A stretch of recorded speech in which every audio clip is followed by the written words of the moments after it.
Let's welcome back everybody to Out of the Park Baseball.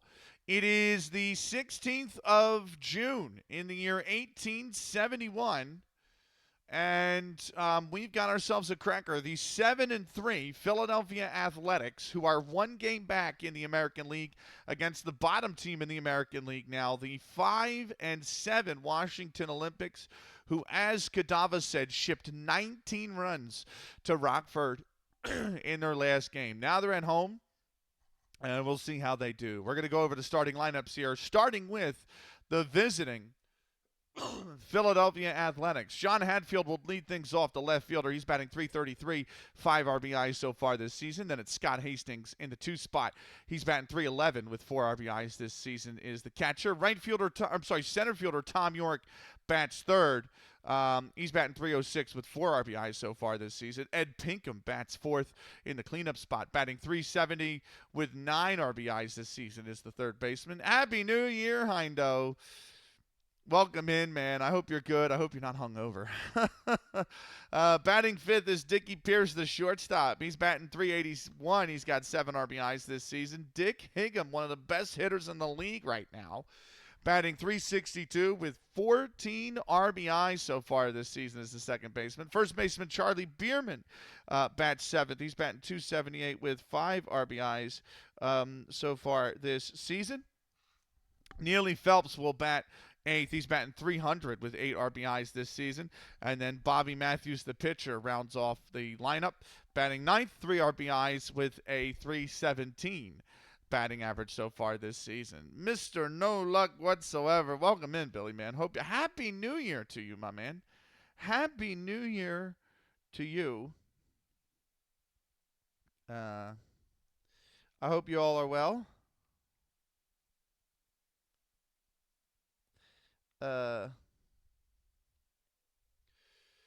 Great having you along. Let's go over the starting lineup now for the hometown Washington Olympics. Leading off as second baseman Ed Duffy. He's batting .216 with 6 RBIs. He's got 1 home run this season. Tom Foley, the center fielder, bats second. He's batting .216. He's got 6 RBIs. Ned Cuthbert bats third. He's got .250 average with 1 RBI this season. John Bass, the shortstop, will bat fourth. .350 with 1 home run, 11 RBIs. He's the big cleanup hitter for Washington. Charlie Gold bats fifth, the first baseman, batting .321. He's got 1 home run, 7 RBIs this season. John Radcliffe bats sixth. He's got a .320 average with 8 RBIs. Charlie Mills, the catcher, bats .244. He's got 6 RBIs so far this season. Tom Berry will bat eighth. He's got a .111 average, but this is one of his few games he's going to play. He's only got 9 at-bats so far this season. So Berry is not a regular starter here for Washington, but he gets the call up here today. And then finally, Al Pratt, the pitcher, will bat ninth. He's batting .211 with 3 RBIs so far this season. Thank you, Billy. I appreciate that.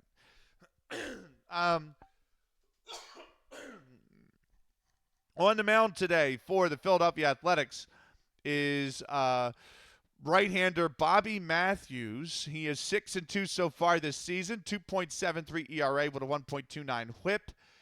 He is just 19 years of age. He is 2-0 versus Washington and has yet to give up an earned run against the Washington Olympics in those 2 games. His opposing pitcher for the Washington Olympics will be Al Pratt. 5-6 record so far this season. He's got a 3.04 WHIP with 3.04 ERA with a 1.43 WHIP.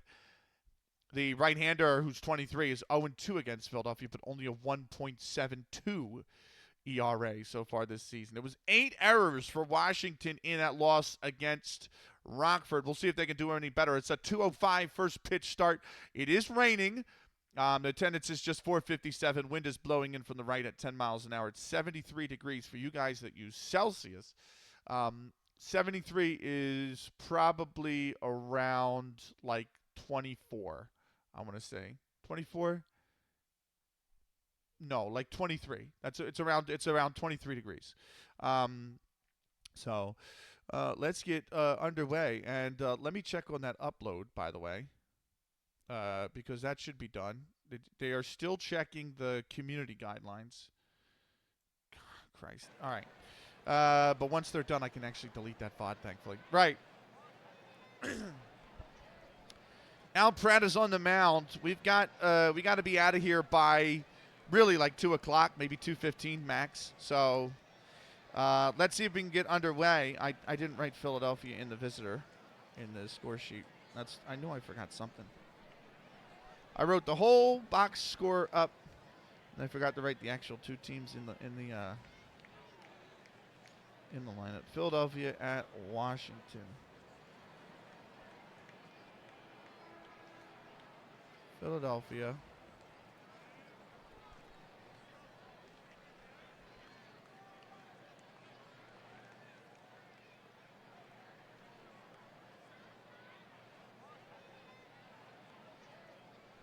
At Washington, right. Feels like it's Saturday a.m. watching all the football. Yeah. It's nice. I do like the festive fixtures that the EPL and all them put on. It's quite nice. I always like this timing. I mean, once we get past Christmas, I like this time of year. And then by the third, fourth, I'm kind of like, really, honestly, once the epiphany happens, I'm over winter. And I'm ready for it to be spring again. Right. John Hatfield settles in.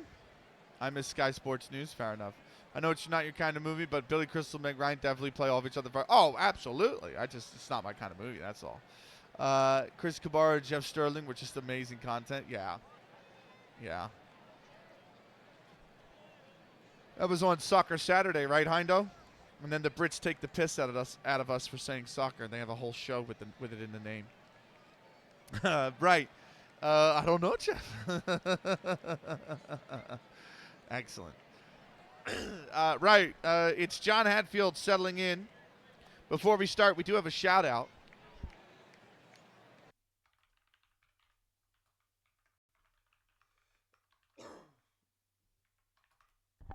Ziggurat is an amazing streamer. They stream Arc Raiders with Bubba McGinty. They got a Baldur's Gate 3 save with him as well. They've got 2 network saves, one with Bubba and Coach, another with KJ, David, and Hlu. Give them a follow if you haven't already. Fantastic human beings. Ziggurat is our sponsor for today's first inning. John Hatfield settling in. It's Al Pratt on the mound. Here we go. First pitch.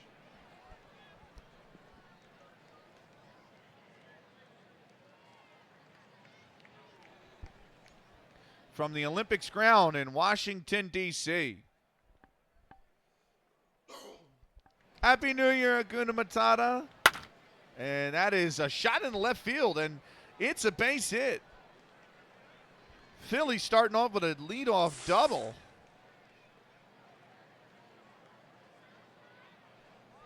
Honestly, nobody should be mad at the Union or, well, definitely not Jose Nunez. That ruined it all for us? No, definitely not him. But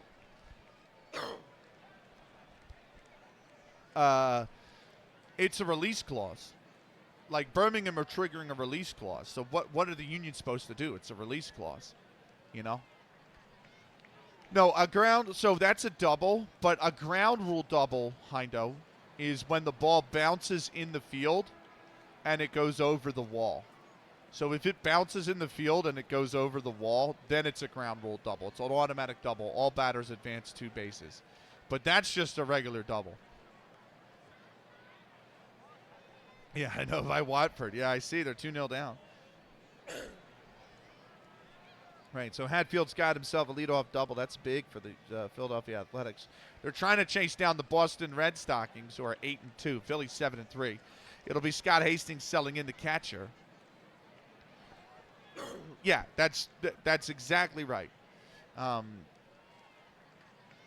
Here's the first base. That's a bunt, and they're going to throw it. Oh, they go for third. He's safe at third. That's bad. That's bad.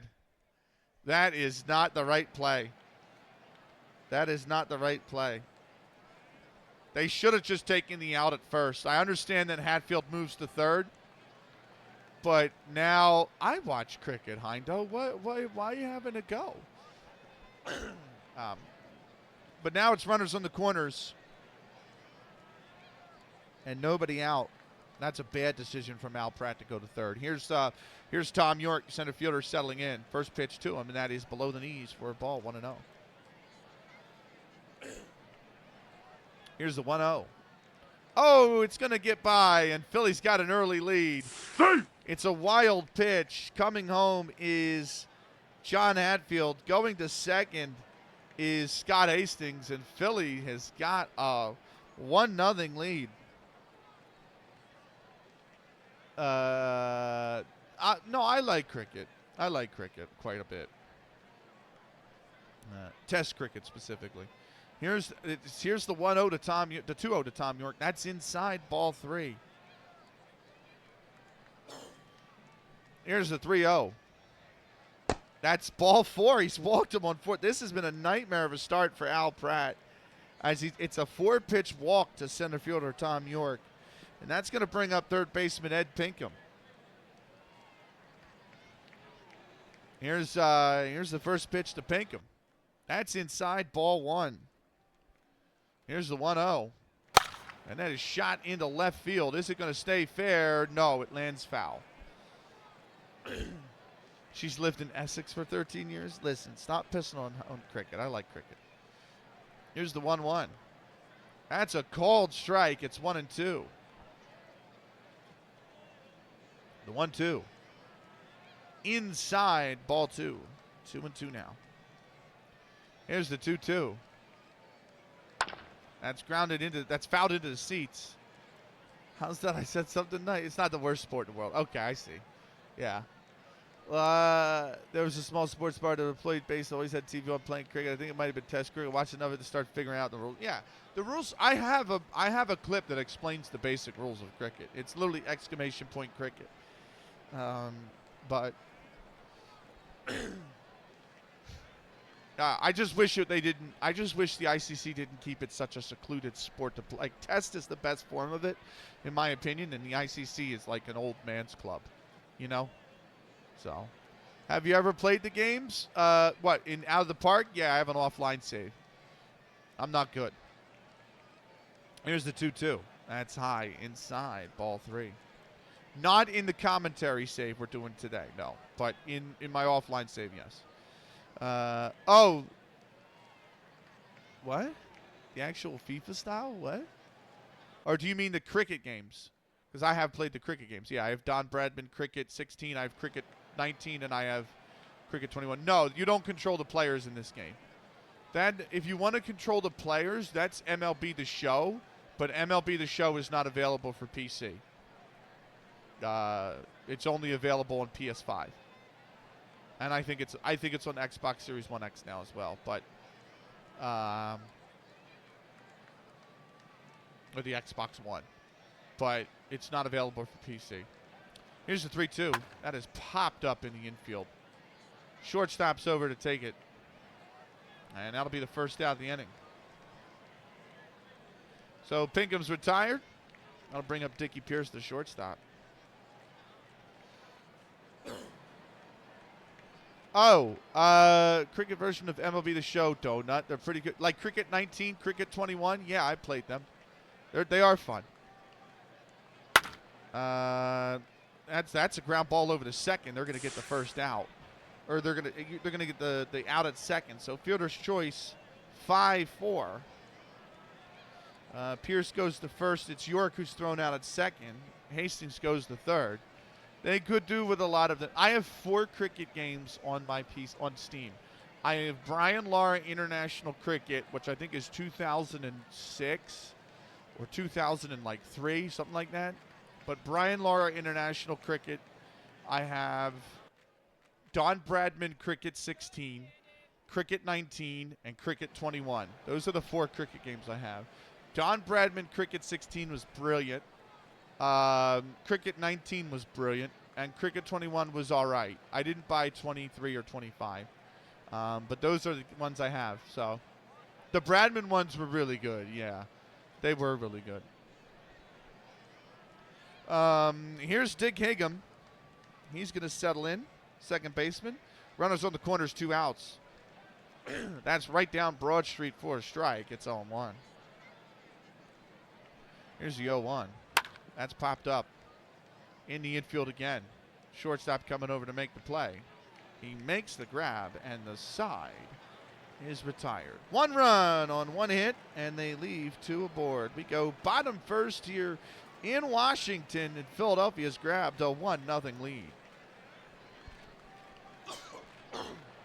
Oh, you mean with the DLC pass? Yeah, I think in order for us to get a brand new game at 27, that's a really good way to go. This is how a game should be done every couple of years, every year. Yeah, just DLC. Yeah, brilliant. Right. We're going to take a 90-second timeout. We'll be back with more in a minute and a half.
Welcome back. Bottom first here in Washington. The Olympics find themselves trailing 1-0 already. Leadoff double from John Hatfield was the big hit in the last at bat. That's going to bring up Ed Duffy to lead things off for Washington. 1-0 Philly. Here's the first pitch from Bobby Matthews, one of the best pitchers right now in the American League. He is first in wins in the American League, and that is outside for a ball, 1-0. Heindo, thank you for the sub. First sub of the year? It is the first sub of the year. Congratulations, Heindo.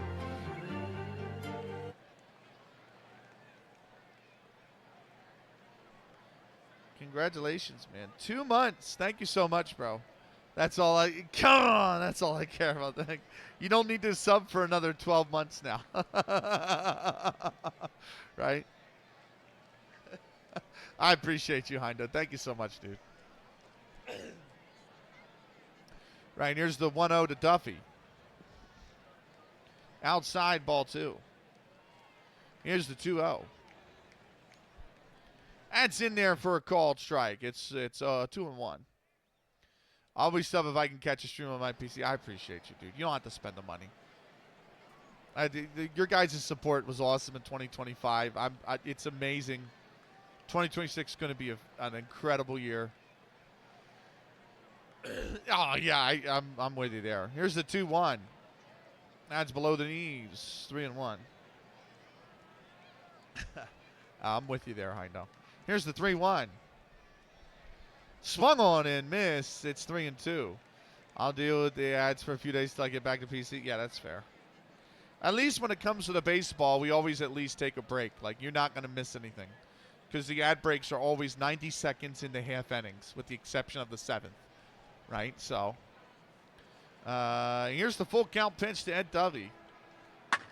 And that is lined into left, and now Washington have got the leadoff runner. This time just a single, but they do have a runner aboard, nobody out. It's going to bring up Tom Foley, the center fielder. Runner on first. He's got a lot of speed. Here's the pitch. That's fouled to the backstop. It'll be 0-1. I mean, it's going to be very hard for Hastings to gun him down. Here's the 0-1. That is a attempted bunt, but he's pulled the bat back in time. Ball one. The 1-1. That's in there for a called strike. 1-2. Throw to second is not in time, and it's a bad throw. It's an E2. So it's an error on Charlie Mills, the catcher. I'm sorry, it's Scott Hastings, the catcher. So it's an error on Scott Hastings, the catcher. It counts as a stolen base for Ed Dovey, and he goes to third on the error. And now there's a runner 90 feet away, nobody out. Here's the 1-2. That's grounded over to the hole to second. Over to first, that's in time, but it does bring the runner home, and we got a tie game. It's an RBI 4-3. And this game is tied at 1 apiece. That'll bring up left fielder Ned Cuthbert. Here's the first pitch to him. Inside, called strike, 0-1. Here's the 0-1. And he's lined this in the gap. It's a base hit, and Cuthbert is aboard with 1 out.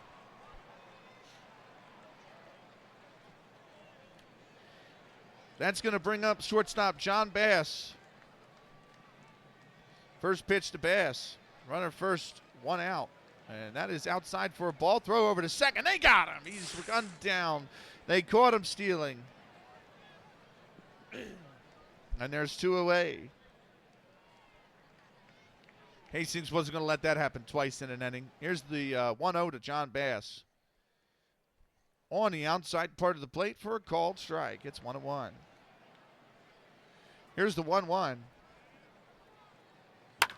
That's popped up into right. And right fielder's in, and he makes the grab, and the side is retired. 1 run on 2 hits. They leave the bases empty. We go top second. It is a tie game at 1. New inning means it's time for a new shout-out.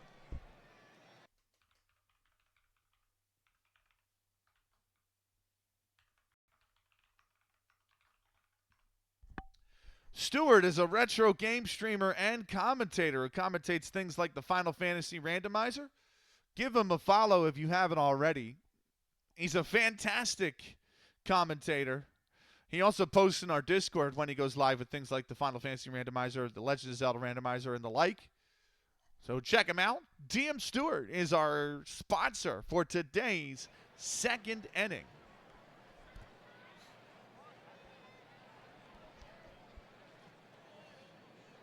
What's the randomizer? Stewart might be better able to actually explain that if he's here. He's watching a movie, so he might not be. But it's basically like 4 people who are given, I think, like a random...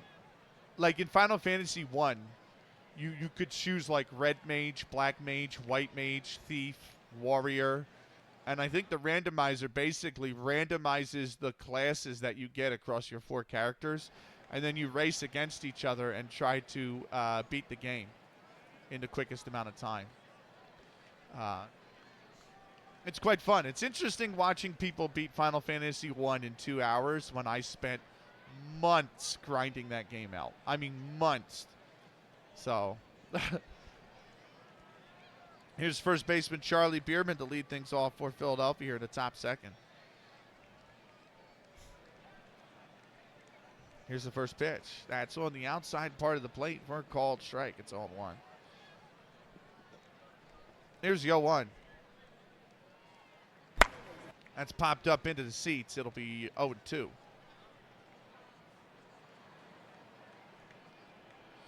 The 0-2 to Bierman. Inside, ball 1.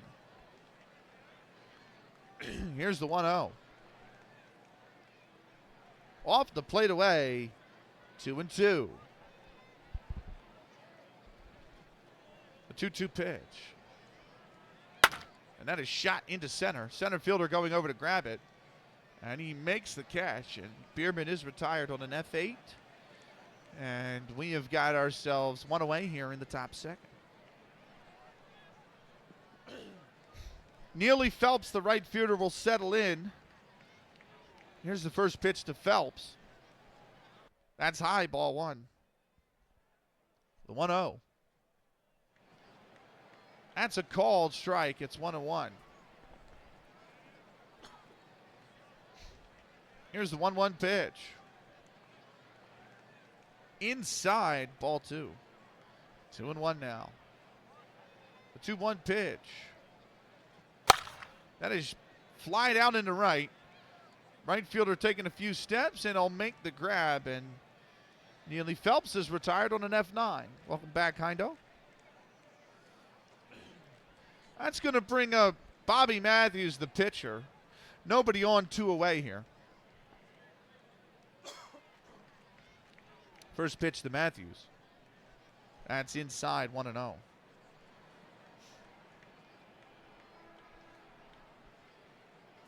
I think it's pretty cool. I think watching the randomizer is pretty cool.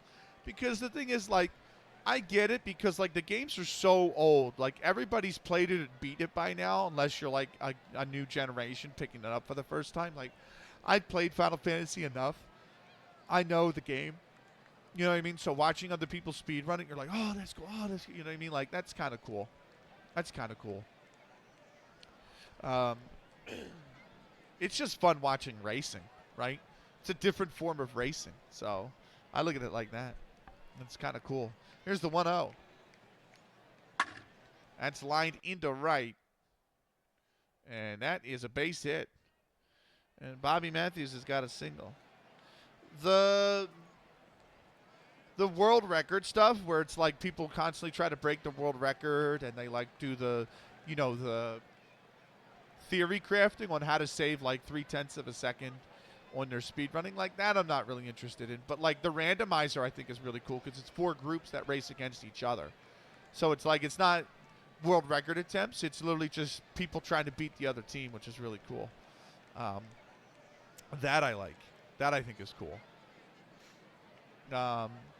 But I know one of the best speedrunners is his name Peanut Butter, the dog?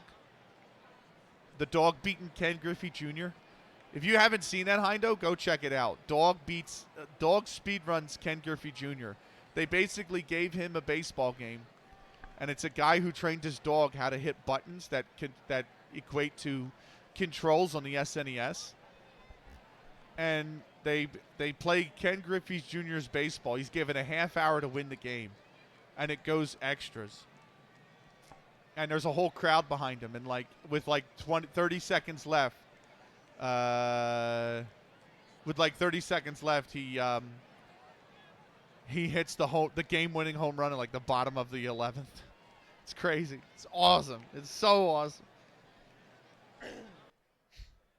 He went in the Guinness Book of World Records, I think, the dog.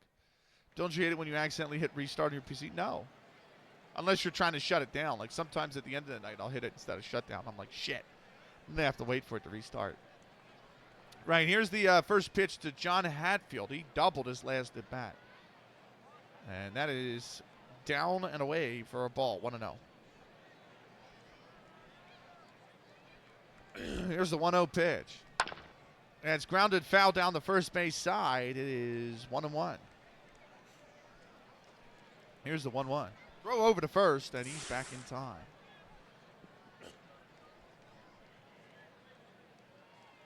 Right.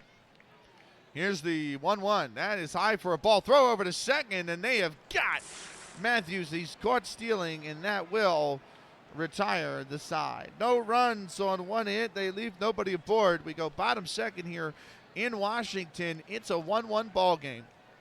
First baseman Charlie Gold is due up first for the Washington Olympics. Happy New Year, Mr. Cellophane.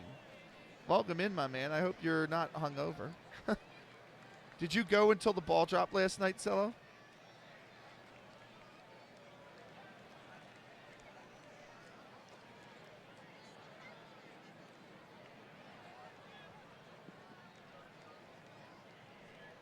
You stream until the ball dropped last night?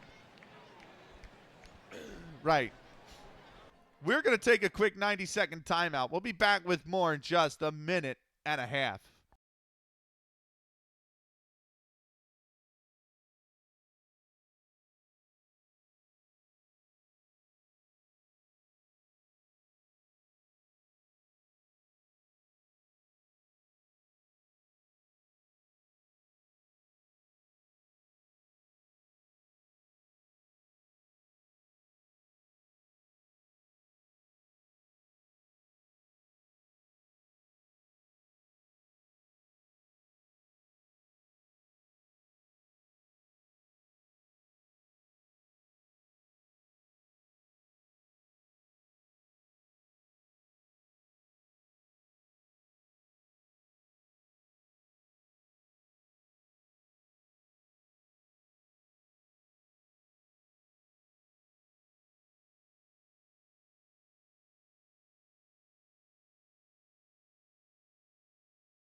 Welcome back.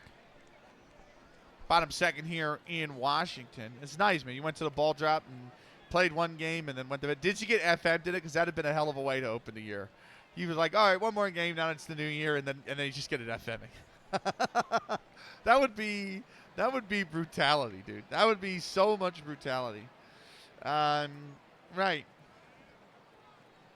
Third, fourth, fifth, sixth, seventh, eighth. I got your shout out coming, Mr. Cellophane. Right now, you're going to be the sponsor for the eighth inning. So, just an FYI. Right. Charlie Gold settling in. 1-1 ball game here in Washington. Here's the first pitch to Charlie Gold. That's high and in, ball one. You know I'm not here for that. I know. Here's the 1-0. That's below the knees, 2-0. What I'm really excited for is finishing the June, getting through June in the save. I'm really excited for that, actually. And because I think it's set up, but all the out of the park we're going to play between now and the end of the season, or the end of January, I should say. Yeah, I'm set up to finish June, and then when we come back from the Olympics, we'll be in February, which I think will be really cool. When we come back at the end of February from the Olympics, we'll be into July, and most teams are going to know where they stand.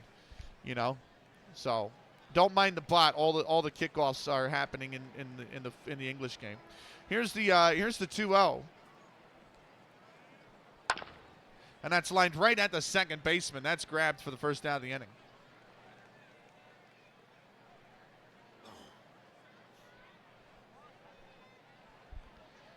John Radcliffe will settle in. He is, I think he's 0 for 0. Yeah, this because he had a sack his last at bat. So, here comes the first pitch to, this is John Radcliffe. No, here comes first pitch to Radcliffe. I'm looking at Hastings as the wrong team. That's way off the plate, 1-0. Just a bit outside. Here's the 1-0.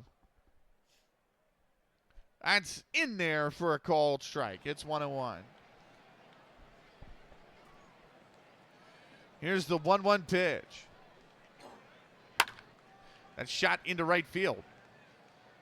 It's playable, and the right fielder makes the grab, and John Ratcliffe is retired on an F9.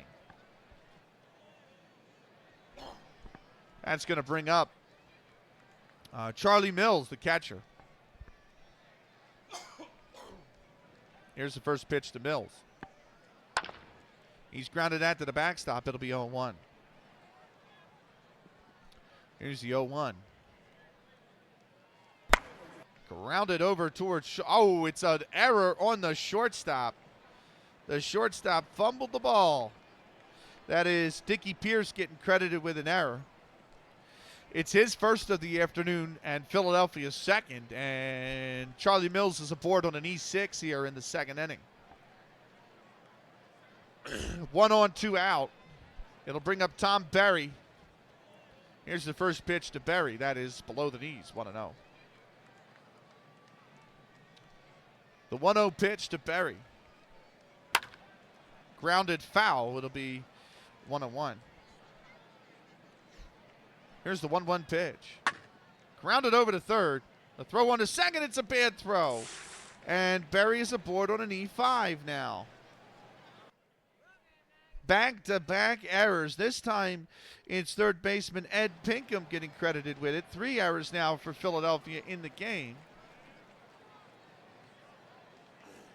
And it's first and second with 2 outs. That's going to bring up the pitcher Al Pratt. Here's the first pitch to Pratt. That's right down Broad Street for a strike. It's 0-1. Here's the 0-1.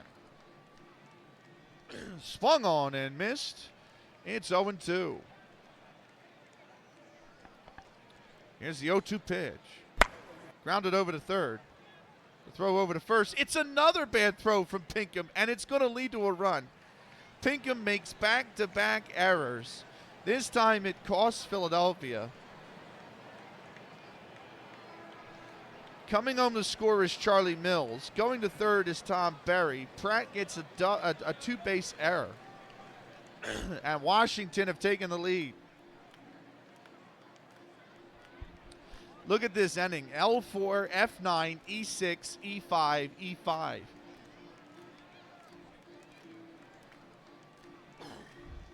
That's going to bring up Ed Duffy. He singled his first at bat. 2 on, 2 out here for Duffy. Here's the first pitch. And he has Linus in the gap into right, base hit. He's got himself an RBI. Coming in to score is Tom Berry. Pratt goes to third. And it is a RBI single for Ed Duffy. It's 3-1.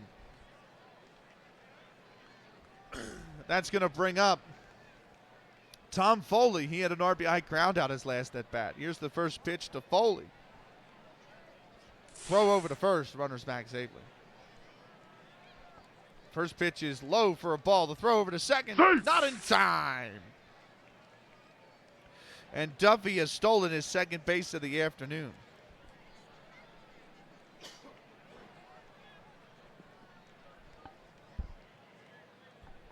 Here's the 1-0 to Duffy. I'm sorry, here's the 1-0 to Foley.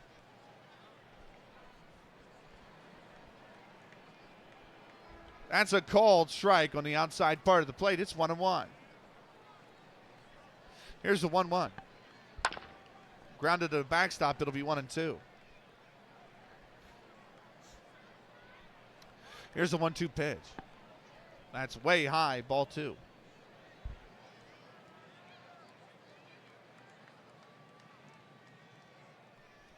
Here's the 2-2. It's grounded over to third, and it's another error on what is going on with Ed Pinkham. What is actually going on with Ed Pinkham? He's made 3 errors in the inning. Scoring is Al Pratt. Going to third is Ed Duffy. Now Washington have a 4-1 lead on 3 errors by the third baseman. That's going to bring up Ned Cuthbert. Cuthbert had a single his last at bat, and here's the first pitch to Cuthbert. That's down and away, ball one. Here's the 1-0. That's lined into left, base hit. And it's an RBI single for Cuthbert. The pain continues for Philadelphia. Foley gets the second. Scoring is Ed Duffy. It's 5-1. They had nobody on with 2 outs, by the way. That'll bring up John Bass, the shortstop. He flied out his last at bat. First pitch is popped up in the or behind home plate, and the catcher Scott Hastings makes the play, and the side is finally retired. 4 runs on just 2 hits. They left 2 on base. We go to the top of the third, and Washington have jumped out to a 5-1 lead. Leading off for the Philadelphia Athletics will be left fielder John Hatfield. He is 1 for 1 so far today. He had a double his first at bat. New inning means new sponsor.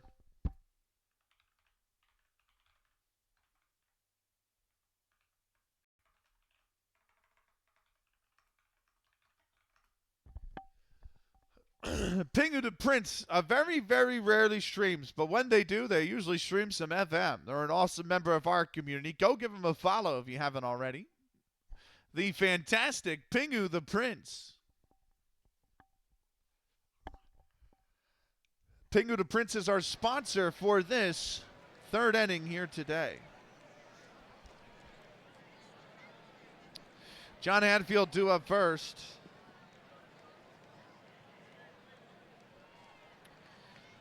"5-1 Washington lead." Al Pratt on the mound.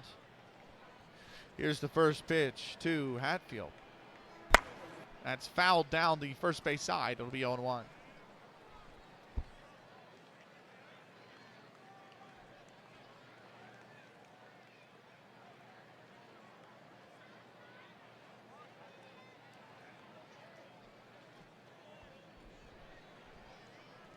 Here's the 0-1. I just marked this next pick as, hold on, I marked it with the wrong pitcher. There we go. That's lined right at the first baseman, and that'll be caught for the out. Scott Hastings due up next. He had a sack his last at bat. Here's the first pitch to Hastings. That's on the outside part of the plate for a called strike. It's 0-1.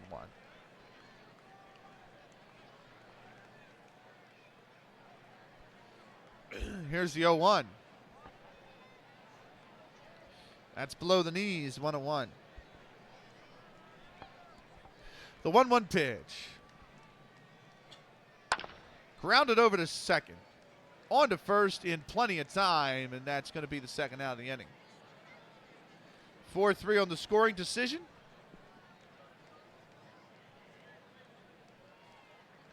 That'll bring up Tom York, the center fielder. He walked his last at bat. Here's the first pitch. Inside, ball 1.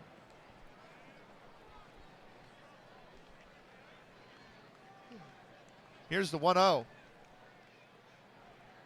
Swung on and missed. That's 1-1. The 1-1. High and in, ball 2. The 2-1 pitch. High and away, ball 3, and it's 3-1. Here's the 3-1 pitch. That is shot into center field deep. Center fielder's going back. He makes the grab, and the side is retired. No runs, no hits, nobody left on base. We go bottom third here in Washington. The Olympics have a 5-1 lead. Due up first for the Washington Olympics is first baseman Charlie Gold. He lined out his first at bat. We are going to take ourselves a 90-second timeout. We'll be back with more in a minute and a half.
Welcome back. Hi, buddy. You'll get. Yeah, welcome in, Gary. Welcome in, Skull. Happy New Year, gentlemen. It was a little bit of an early stream today. I think 10 o'clock start. I started a few minutes late, as is a Benny special.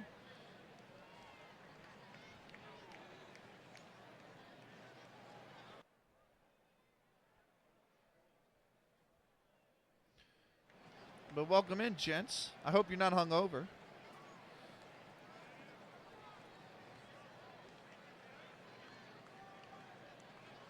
It's official. I have to remind myself after today, this pen needs to be retired. I'm running out of ink. So, yeah, good, mate. You too. Thank you. I was up at 6:30. I slept into about 8:15. I actually went to bed last night before midnight. I was just so tired. I went to bed at 11:30. And then I started to like slip into sleep around 5 of midnight, and then midnight, boom, fireworks. And I was like, okay, fine. I'm like, I get it, right? I had no problem with it, right? But I thought to myself, let me ask you this, okay? If it's New Year's and it's midnight and your neighbors set off fireworks, how long do you think they should set off fireworks for? Because I was like, listen, this goes 15 to like 25 minutes. I think it's good. I think it's fine. Like 20 minutes to me would be ideal. By 12:30, we should be wrapped up. They went to almost 1:45 in the morning setting off fireworks. So I think fireworks after 1. Yeah, they went to almost 1:45. I was like, listen, you have, by all means, celebrate. Have have a half hour of just setting them off, enjoying. By 12:30, let's pack it in. And they packed it in at like 45 minutes straight is a bit. Yeah, I mean, honestly, it was like 20 minutes straight, and then they went to grab more, and it was like, pew.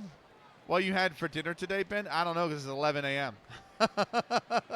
It's 11. It's 11. It's only 11:20 a.m. So I just seen how bad West Ham women team are in the save. A lot of money problem. Yeah, West Ham women are. Yeah. IRL. Oh, sorry, but nah, it's all good. I haven't had anything to eat today, though. I'm probably gonna pop off after this, grab a bite before the interview, and then come back on after the interview. I'm being interviewed. We're having a conversation with Mia Makes Music, who's one of my favorite streamers today. We're having that conversation around 2:30 Eastern, 7:30 British, 8:30 European. That'll be on her channel. And then when I'm done that conversation, we're gonna come back here for more Out of the Park. So, looking forward to that. Right, bottom third. It is Charlie Gold who's up to the plate. He lined out his last at bat. Here's the first pitch. And that is popped up. Shallow outfield. And center fielder's there. He makes the catch. And Gold's retired on an F8. I used to live in Darwin, which is the only place in Australia where people can legally buy and set off their own fireworks on one night only. It's absolute carnage every year. Good fun. Sounds fun. The attack amazing. Defense and midfield are awful, but won't be surprised most of the attackers want to leave. Yeah. Yeah, the attack, that's been the story of West Ham. We had, you know who we had as one of our midfielders, by the way? Yue Hasegawa was one of our midfielders back in the day. Like, that was when we had a good midfield. We had Hasegawa, and we had Risa Shimatsu. And it was like, they're like two of the best Japanese players in the world right now. So, World Cup winning Risa Shimatsu and Yue Hasegawa, by the way. So, yeah. You know, I knew a bloke from Newcastle that used to live there. Wow. Right, here's the first pitch to John Ratcliffe, who flied out his last at bat. He's going to take this for a called strike. It's 0-1. Here's the 0-1. Grounded over. That's fair. And the first baseman grabs. He steps on the bag himself, and Ratcliffe is retired. It'll be a U3 on the scoring decision. That's going to bring up Charlie Mills. This is where it all went wrong last inning for Philadelphia. Mills reached via an error his last at bat. He's 0 for 1. Here's the 0-1. Or here's the first pitch. That's high, ball 1. Yeah, the midfielder, the midfield used to be Risa Shimatsu, Yui Hasegawa, and Cho So-hyun. And Cho So-hyun, she's the one that I have on the back of my West Ham jersey, is Cho So-hyun. She was the South Korean captain back when Korea had probably their best generation of talent in the women's game in a long time. So it was Cho So-hyun, who was this just big, physical defensive midfielder who used to just dominate. I mean, she would leave everything in her tackles. She was just inside. I really liked her because she played DM the way I did. She was real physical. And then on the wings we had Shimatsu and Hasegawa, and I was just like, this is just, oh my God, this midfield's insane. Ever since that midfield, we used to have the Swiss player too.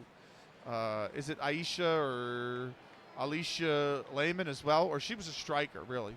But she was up top in her prime. And I'm just like, this team's good. And now it's all falling apart. It's good for backpacking, working holiday. Nice.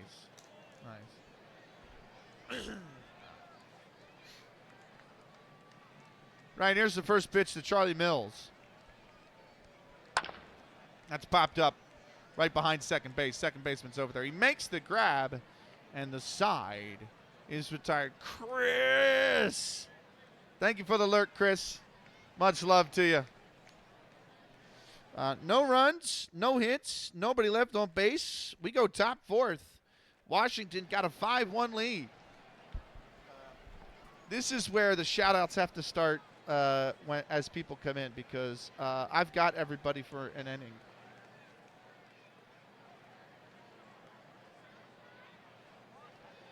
But nah.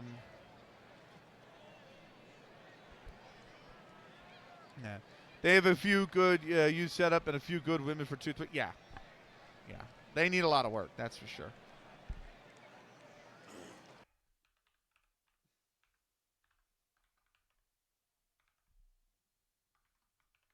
Right, new inning means new sponsor. Route 1 FM is an awesome Football Manager streamer who's a very loyal, very passionate Malden and Tiptree fan. He's got his save where he's trying to take Malden and Tiptree to the very top of the English pyramid. Give him a follow if you haven't already. Fantastic save. He's in League One now, I think, with his save. Route 1 FM is our sponsor for today's fourth inning.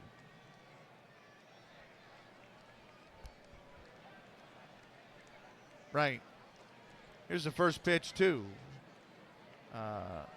John Bass, and that is out. I'm sorry, to Ed Pinkham, and that's outside, ball 1.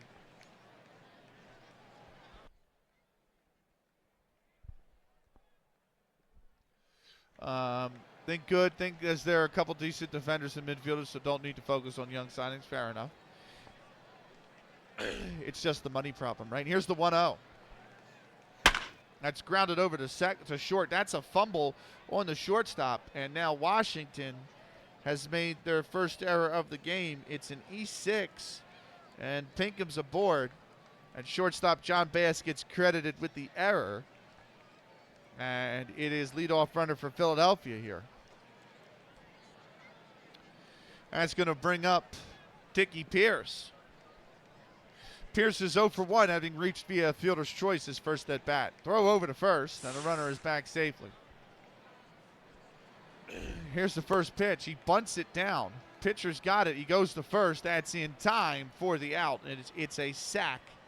It's a 1-3 sack bunt that gets Pinkham over to second with 1 out. That's going to bring up Dick Hingham, the second baseman. Hingham popped up to the shortstop his last at bat. Here's the first pitch to Hingham. That is shot into left, base hit. Oh, and it's an error. Oh, no. That's going to score a run. Pinkham's going to come home. He scores. Hingham's going to go to second. So the official scoring decision is a single with an E7 on the left fielder. That's Ned Cuthbert who gets credited with the error. And Philly have pulled one back. It's 5-2. Runner on second, one out now. That brings up Charlie Bierman. He flied out to center field his first at bat. By the way, guys, I had to trim the mustache today. I was telling Brownie I had to actually go in there with scissors and just, because it was getting so long that, like, I had to push it up with the microphone in order to speak, and I had to part it like this when I was eating. So I was like, you know what? It's time to take scissors to it and just just trim it. I can't wait till it's all off on the 7th. The 7th of January, all good.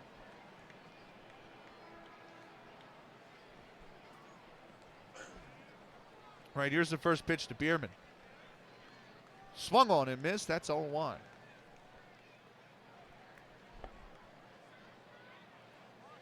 Here's the predicted finish third, and Sunderland are 1-16 to win the league. That's the second division, right? Here's the WSL 2, right, Skull? Here's the 0-1. That is popped up right at the shortstop. He makes the catch, and Bierman's retired. Yeah, second. Gotcha. Neely Phelps, the right fielder, is going to be due up next. He flied out his last at bat. Here's the first pitch, and that is inside, ball one. Here's the 1-0. That shot right at great jumping catch by the shortstop, and that will retire the side. No, one run on one hit, and they leave one aboard. We go bottom fourth here in Washington. It's now 5-2 for the Olympics. Due up first for the Washington Olympics is right fielder Tom Berry. He's 0 for 1, having reached via an error his last at bat. We are going to take ourselves a 90-second timeout. Before we do,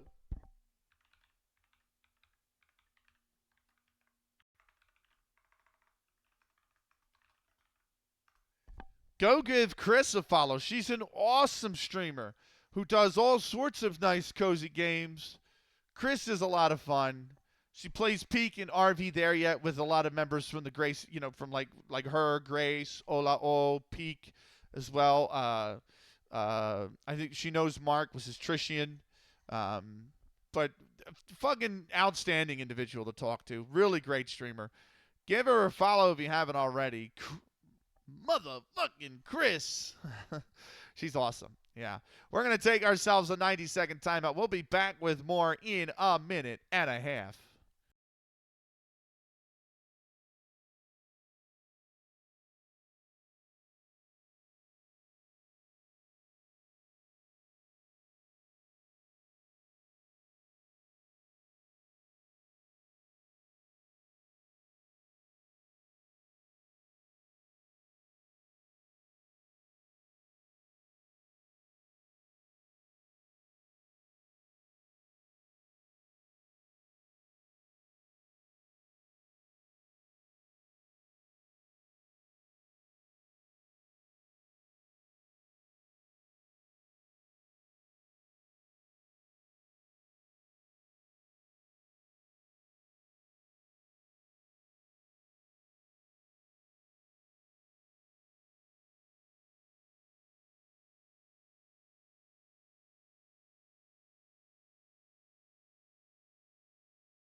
Right, welcome back. Bottom fourth here in Washington. Olympics have jumped out to they're maintaining a 5-2 lead as Philadelphia's got one run back in the top of the fourth. Thank you, control-based delete. Happy New Year to you. Right. And it's Tom Berry, the right fielder, who's due up first. Here's the first pitch to him, and that is a called strike at 0-1. Here's the 0-1. That is shot into right field. Right fielder coming in for it. He's going to grab it, and that is the first out of the inning.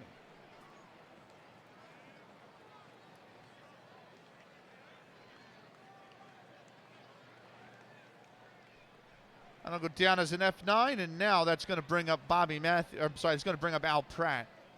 He reached via an error his last at bat. Here's the first pitch to Al Pratt.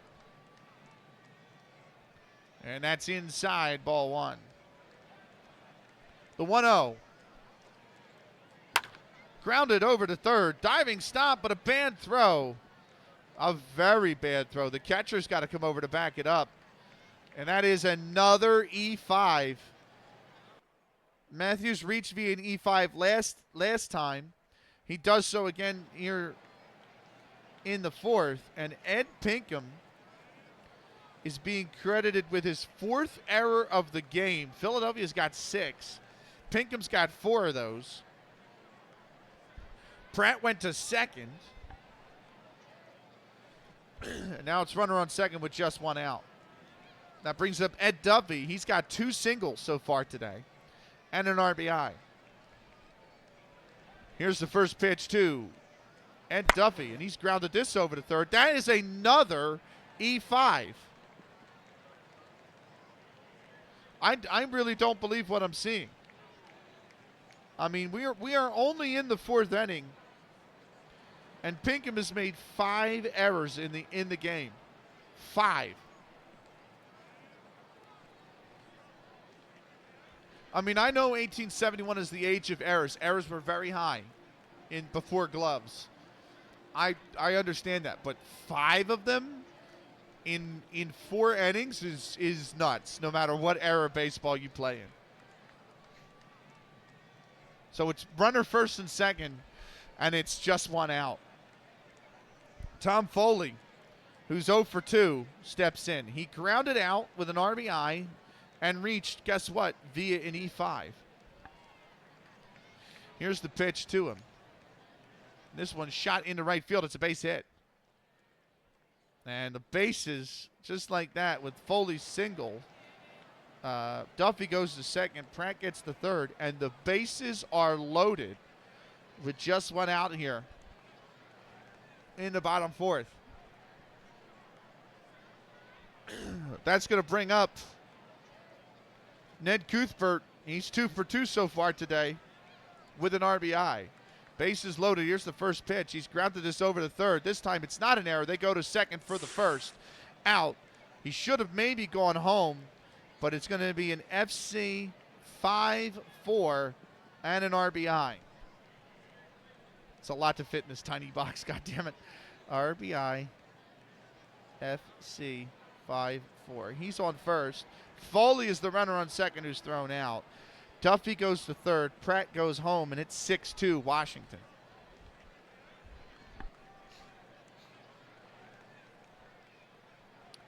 That brings up John Bass. He's 0 for 2 so far today. Runners on the corners now. 2 outs. Here's the first pitch to him.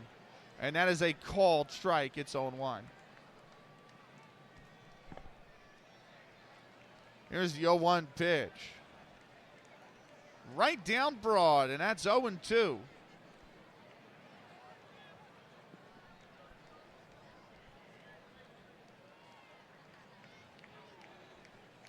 Here's the 0-2. He's had a hack at that, and it goes foul. It remains 0-2. Here's the 0-2. The throw over to first, and the runner is back safely. 0-2 pitch. That's low and away, ball 1. Here's the 1-2. That's in the dirt, 2-2. 2-2 pitch. That's high. Oh, no, that's called strike 3. He struck him out looking. It's a backwards K for John Bass as the umpire rings him up, and that will retire the side. 1 run on 1 hit, and they leave 2 aboard. We go top 5th here in Washington.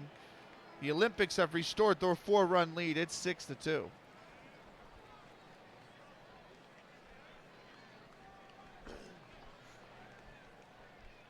New inning means it's time for a new sponsor.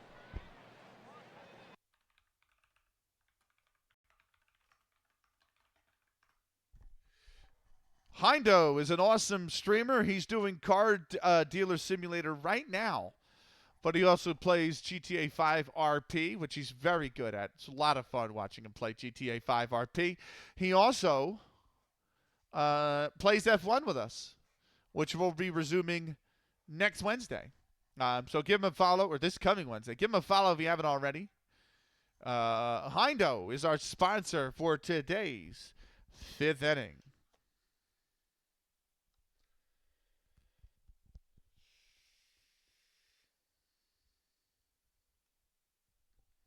Right. Top 5th. Philly need to get, they really need to work on their fielding. I mean, 7 errors is crazy. But,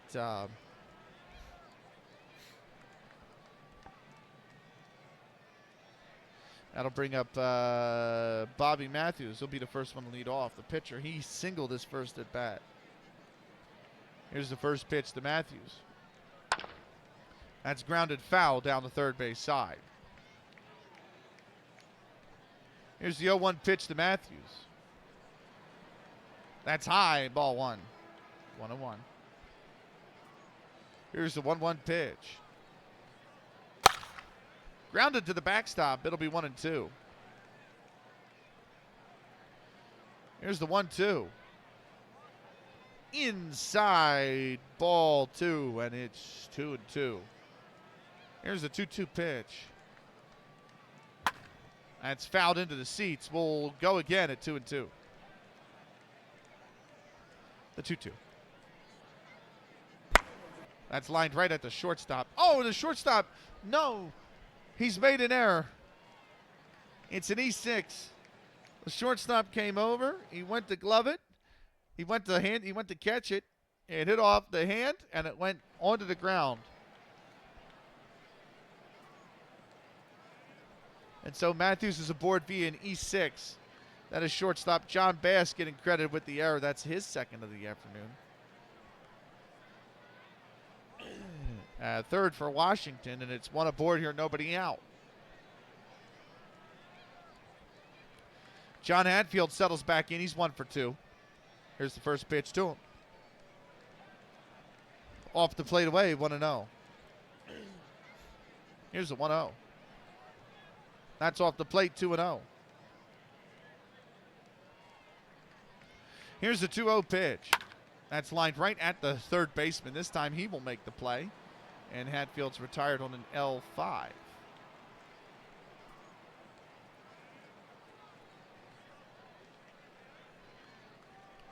Scott Hastings due up next. He's 0 for 1. Here's the first pitch to Hastings. Throw over to first. And oh, he's out. They picked him off. They picked him off. They have absolutely picked him off. And now Hastings has got nobody on.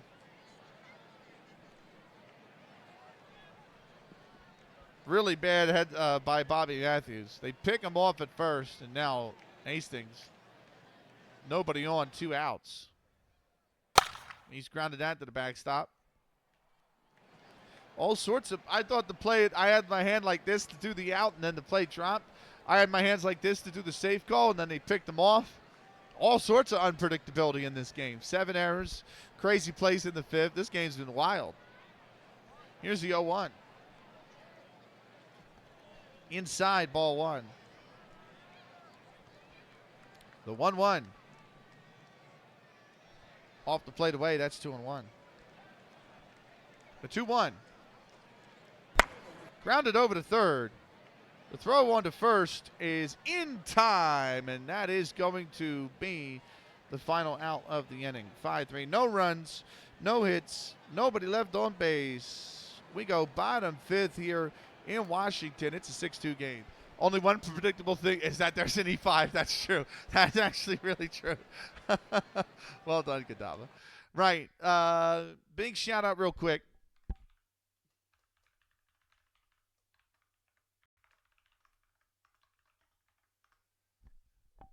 Big shout out to Control Base Delete. He is an FM streamer. Give him a follow. Real cool guy. Real class guy, actually. Fun to talk to. Real chill.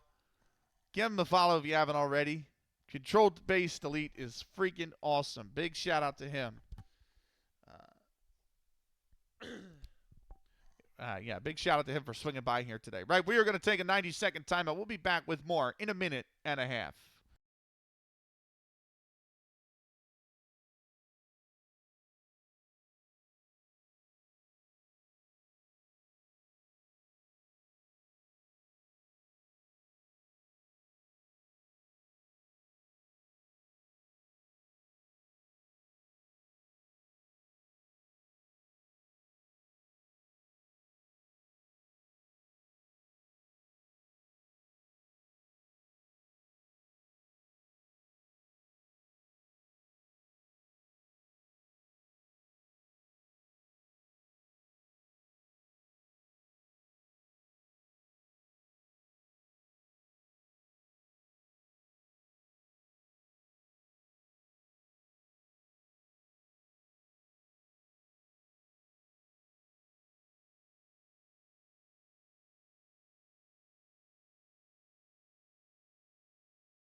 Right, welcome back.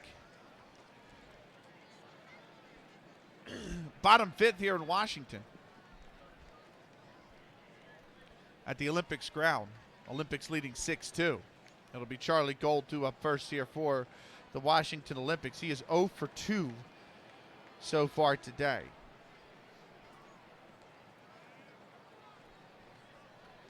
First pitch coming here from Bobby Matthews. By the way, Matthews, only one earned run so far this game. Benny, I beat my personal best in what? What did you beat your personal best in? But congratulations. So you make an awesome commentator. Thank you, Billy. Appreciate it, man. I could do this for a living, honestly. 10 hours. Oh, a 10-hour stream. Nice, man. I don't plan on beating my personal best anytime soon. Yeah, I think that's going to stay for a long time. But nice, man. Nice 10-hour stream yesterday. It can be grueling. You know, once you get into hour like 7, 8, and 9, it's kind of tough, Skull, in all honesty. What's your personal best? 16 and a half. Yeah, I ain't 16 and a half is just too much.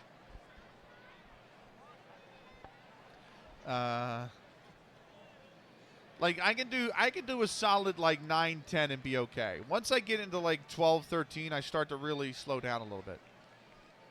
That's why usually I limit myself to like 13s, usually 12 or 13s on the weekends. Because I know if I go past that at all, I really start to lose it. I just wanted midnight, understandable last night, in all honesty. Uh, but you gotta like take that as a note. Like when the stream that you had yesterday, like think about how you felt throughout each hour of the stream, right? Like usually, some people get bored by like hour 3 or 4, and it's like once that happens, you should probably stop at 3 to 4. You know, some people go like 6 to 8, and then they start to really feel it, and it's like, well, once you do that, then you know that like 6 to 8 is your stopping point. You know what I mean? Like that's how I figured out like that. Like a good stream for me is like 10 hours, like on the weekends. So, right. I found after 8 hours it started to actually, yeah. So you know if you ever wanted to do a longer stream, like 7 to 8 hours is the absolute cutoff. Still think that's insane. Maybe I'm just conditioned from my esports days because those broadcast days, Cello, were fucking long. Like I remember waking up at 5 a.m. for a 5:30 call time because it was a European event. Like I was covering a qualifier the one year, a DreamHack Open qualifier, and the call time was 5:30. The event started at 6 a.m. because it was 12 p.m. European. And so I remember getting up at 5 a.m., showering, getting down to the room, firing up the PC, being on by 5:30. And I remember the tournament started at 6 a.m. and I think I finished the last game at like 7:30, 8 p.m. at night. So it was like a 14-hour broadcast day. So, and I felt bad for the players because for them it's like 1, 2 a.m. in the morning. They're going all night. Like you have to perform at the top level to qualify all the way through from like noon to like 1, 2 a.m. Like that's insane to me, you know? When I used to visit the Fragadelphias, when I used to go to Fragadelphia, I remember the group stage is always on the Friday of Frag. And that Friday of Frag, you would always have one group that started like, because you always have any esports event you do, the first time that the first day in person, whenever it's a LAN, there's always tech problems. Always tech problems day one of a LAN. And we went there, and what it is like Fragadelphia is 64 teams in groups of 4. And you have to play everybody else in your group. Well, not everybody. It's like a bracket, right? And the top 2 get out. So you play the opening round of your group stage, right? The 2 winners play the final of that group, and the winner goes through. And then the 2 losers have to play a best of 3. And the winner of that best of 3 plays the loser of the final in a best of 3. And then the winner of that goes through to the playoffs, and everybody else is out. So you have 4 groups. Your groups of 4, right? So you have, what's that make out? Like 20, like 16 groups or whatever? So you have 16 groups, and each group has to play 3 best of 3s, right? Lower bracket round 1 and the lower bracket round 2. They're all best of 3. So you have 2 lower bracket round 1 matches that are best of 3, and you have the lower bracket round 2 match that's best of 3. Well, in old CS days, we're talking CSGO, not CS2, maps were first to win 30 rounds. So they were anywhere from 60 minutes for a full 30-round regulation game to 90 minutes if they went overtime. So you would get to this point where they would only have PCs to run 4 groups at a time. So they would tell teams like, right, Group A, B, C, and D have to show up and be ready to play by 10 a.m. Groups E, F, G, and H have to show up and be ready to play by 2 p.m. You know, et cetera, et cetera, et cetera. And that's how they rotated. Well, you would get the last group that starts at like 10 o'clock, like 9, 10 o'clock at night. That's when the last group is starting. And then you would get one of those groups is going to go OT in one of those best of 3. So you're sitting there at 1, 2 in the morning on like the decider match. And the first group rolled in at 10 a.m. And all the producers and the broadcast talent and Fragadelphia is like volunteer. It's all people that run it for a passion, right? So you have these commentators that have come in to do the first series, and you know, at the end of the day, you're looking around going, who's left here that can jump on the mic? Or who's left here that can run the in-game cameras? Like, who's still awake that can jump on this game to do it? And it's like 1 in the morning. And then the real shitty thing is, You finish that group at like 1 in the morning, 2 a.m., right? You go back to your hotel, wherever you're staying. You sleep. The next day starts the playoffs. It's the bracket stage, and it's a 32-team double elimination bracket. And every match is a best of, I think it's best of ones all the way through the upper bracket until like the winner's semifinal, the upper bracket semifinal. And then all the losers brackets are best of threes. Everything in the losers side is best of threes. So you play all these best of ones, right? 32 teams play all these best of ones. You only have enough PCs to run, I think, you have enough PCs to run all those matches, but then 16 of those teams go to the winner's side, and 16 of those teams now have to play best of three. So those PCs are getting bogged down for a while. And you're just like, you'd start Saturday with that opening round of 32, and you would end Saturday with like lower bracket quarters, which is 4 teams, and maybe upper bracket finals, which is 4 teams left. And you would just be like, okay. And then Sunday you'd come in and it's just all best of threes. And the grand finals are best of 5 with the team coming from the upper bracket starting with a 1-0 map advantage. So they were just long fucking broadcast. Great tournament though. Fantastic tournament. It was an old school style LAN. They still run it today, Philadelphia, but it's an old school style LAN where the prize pot is like anywhere from 30 to 60,000. So it's enough to entice some of the bigger teams to come and try to win the prize pot. And it's open registration, so anybody can pay the registration fee to play in it. And on top of that, they have a stage where one series that's on stream is being played, and everybody else is in the pit. And the pit is literally just tables long of the PCs. And if you wanted to watch a game, you just walked up to the player and watched over their shoulder. And I think it's really cool that was the case. So you would get these pros that would come in who played for like Complexity, what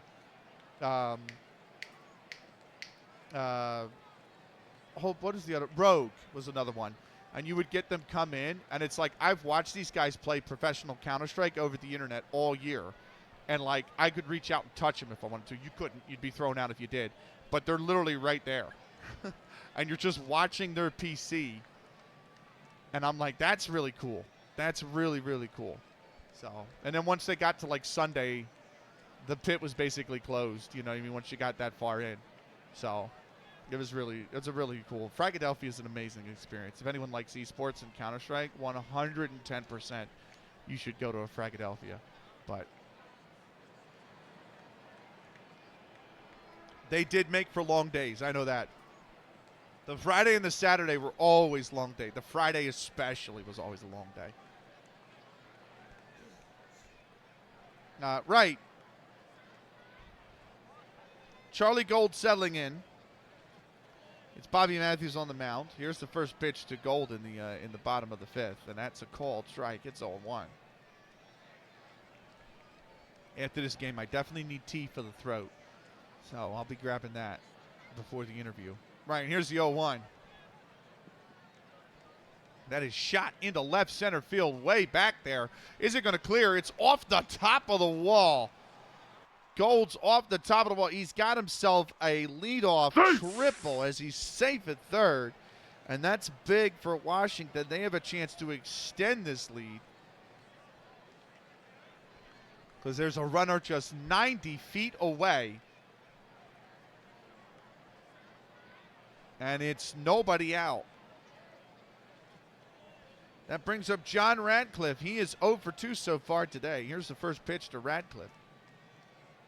And that is popped up shallow left center. And that is not going to be deep enough to get the runner in. That's caught by the shortstop. And that'll be one away. That's going to bring up Charlie Mills. He's 0 for 2 so far today. First pitch to Mills, and that is lined right into right. That's a base hit. It's a run. Washington have got another run. Charlie Mills has got himself an RBI single. And it's all going Pete Tong for Philadelphia here as Gold comes in to score. It's 7-2 Washington. Remember, the Athletics are trying to chase down Boston in this group, who are 8-2. Washington 5-7 right now. They're trying to stay alive in the hunt. Only the top team from each league goes to the World Series. So right now that's Boston. On the other side, that is Chicago. Right, here's the first pitch to now Tom Berry, who is 0 for 2. Throw over to first, and the runner is back in time. Here's the pitch, and that is grounded over to second base. They go to second for the lead runner, and Charlie Mills is thrown out at second, and it is an FC 4-6. That gets Berry over to first, but now there's 2 outs.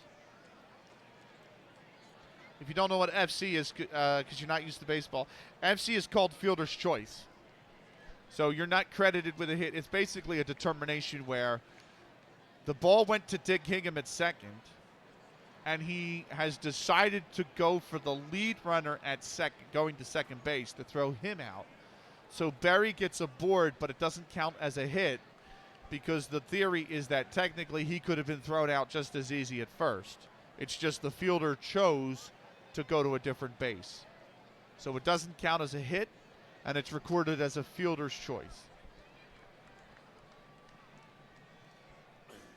That brings up Al Pratt. Al Pratt is 0 for 2, and both times he reached via an E5. Here's the first pitch to Pratt. He's chopped that foul down the first base side. It'll be 0-1. Good alert. Sounds good, Skull. Here's the 0-1. That is away. Ball 1.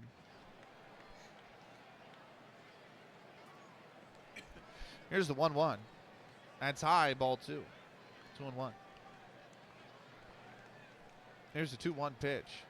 Outside. Ball 3. And it's 3-1 now. 3-1 pitch. That is fouled into the seats. It'll be 3-2. The 3-2 pitch. That is chopped back. Why isn't it just bunt to third base? Is he stupid? What do you mean bunt towards third base? Because there's 2 outs. So there's no, I mean, you want to get a hit here. Bunting doesn't really get you anything. It's very hard to beat a bunt. So you're more than likely trying to just get a hit here. Here's the 3-2. And that is lined into center field. Center fielder's there. He's going to make the play. And that is going to retire the side. No runs on, I'm sorry, 1 run on 2 hits. And they leave 1 aboard. We go top 6. It is 7 to Washington. Yeah, but Pinkham is just going to That's true. That's true. Pinkham is just going to mess it up, isn't he? That's a good point. Right, new inning here as we go top 6 means it's time for a new sponsor.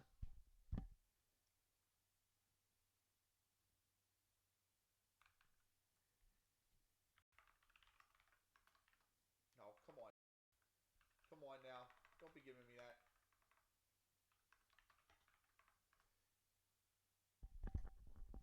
Right. Mr. No Look Whatsoever is a really cool streamer. We love him here. He's taking a bit of a pause because he doesn't have a PC to stream from. But the plan is to get him back and going in 2026. So give him a follow if you haven't already. Mr. No Luck Whatsoever. It's just a gem of a human being. He is our sponsor for today's 6th inning.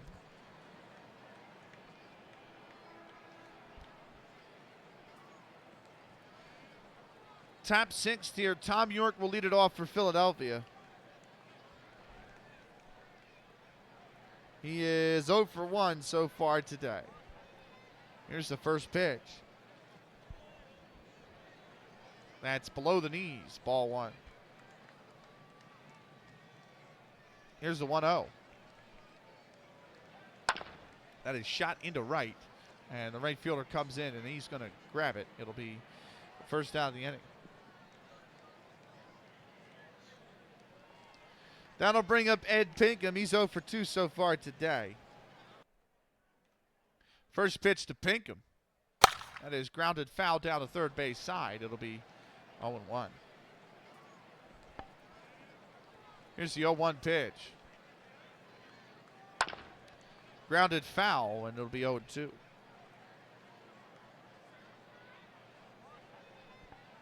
Here's the 0-2. Outside, 1-2. The 1-2 pitch. Popped up. Shallow left. Shortstop goes back. He makes the grab. And that is the second out of the inning.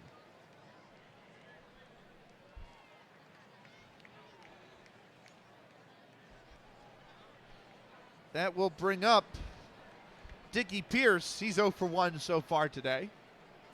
First pitch to Pierce. Inside, ball 1. There's the 1-0. Called strike, and it's 1-1. Here's the 1-1 pitch. Inside, ball 2. And it's 2-1 now. Here's the 2-1 pitch. And that is shot into left center field. That is going to be a base hit. That takes a really wicked bounce. It's over the wall. It's a ground rule double. So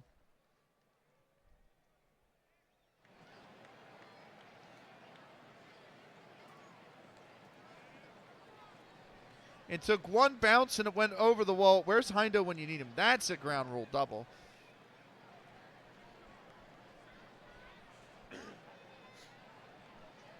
And Dick Higham is due up now. Higham is 1 for 2. Runner on second.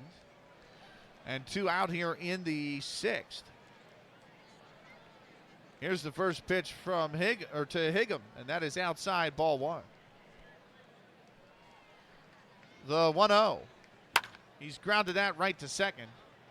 On to first in time, and that retires the side. No runs on 1 hit. They leave 1 aboard. We go bottom 6 here in Washington. The Olympics have a 7-2 lead. Due up first for the Washington Olympics is second baseman Ed Duffy, who's 2 for 3 so far today. We are going to take ourselves a 90-second timeout. We'll be back with more in just a minute and a half.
All right, welcome back. Bottom 6th here in Washington. It's a 7-2 lead for the Olympics. It's Ed Duffy to settle in. He's going to lead things off. He's 2 for 3 with an RBI, 2 stolen bases today.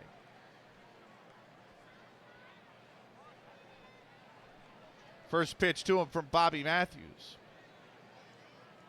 That's a called strike. It's 0-1.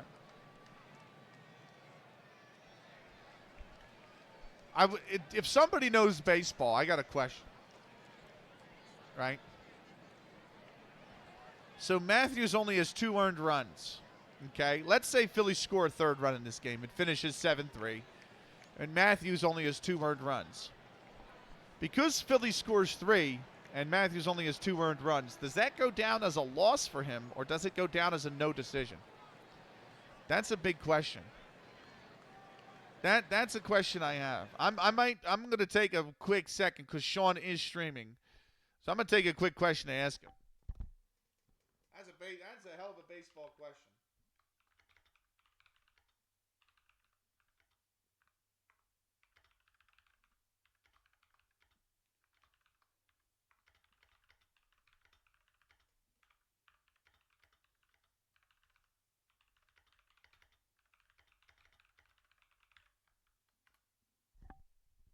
That's a hell of a baseball question.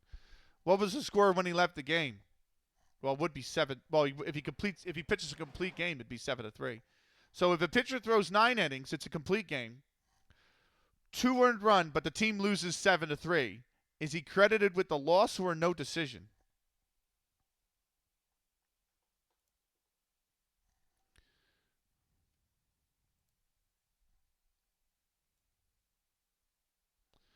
Sean says he's credited with the loss even if the runs are unearned. So he's still credited with the loss.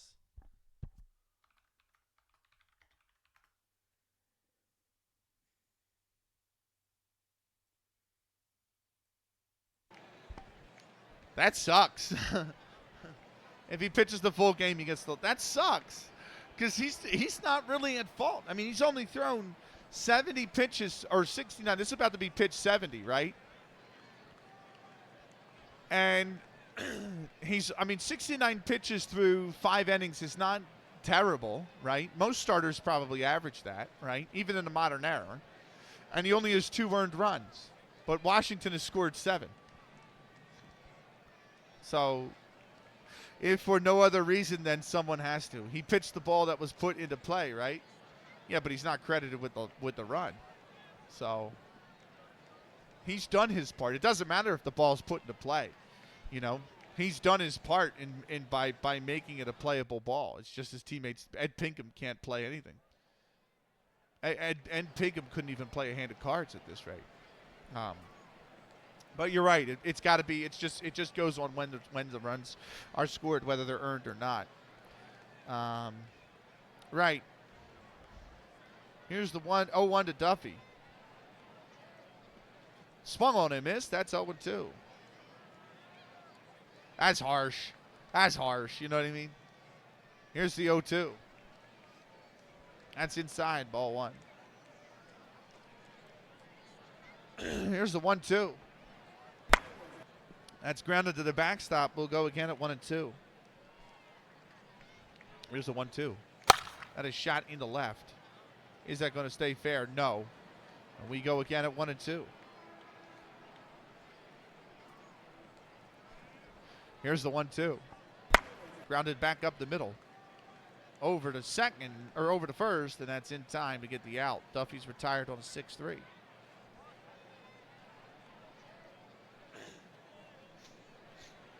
But he was still involved. He still gets the win if the team wins 1-0, but he didn't record a single strikeout. He was still involved even if none of the outs were credited to him. Yeah, but if you win 1-0, he's done and he doesn't get a strikeout, he's still done a great job at pitching. He deserves that win. Whereas if you lose, say, 5-4, and you only give up 1 earned run, he's not really at fault for that loss.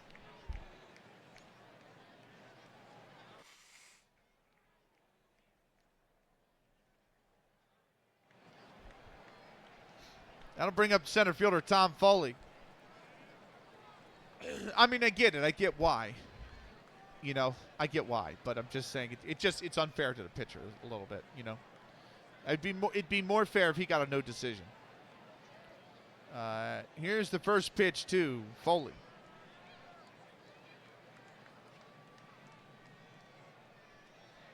Outside, ball 1. Here's the 1-0. Inside, ball 2. 2-0 now. Here's the 2-0 pitch. Inside, ball 3. A 3-0 pitch. He goes right down Broad Street for a strike. Here's the 3-1. That's popped up. Right at the shortstop. He will make the grab. And Foley is retired on the P6.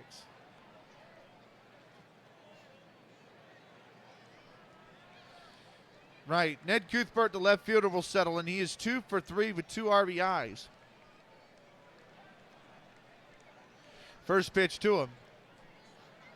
That's high, ball 1. Latte. Welcome in, Latte. Great to see you. Happy New Year, Latte.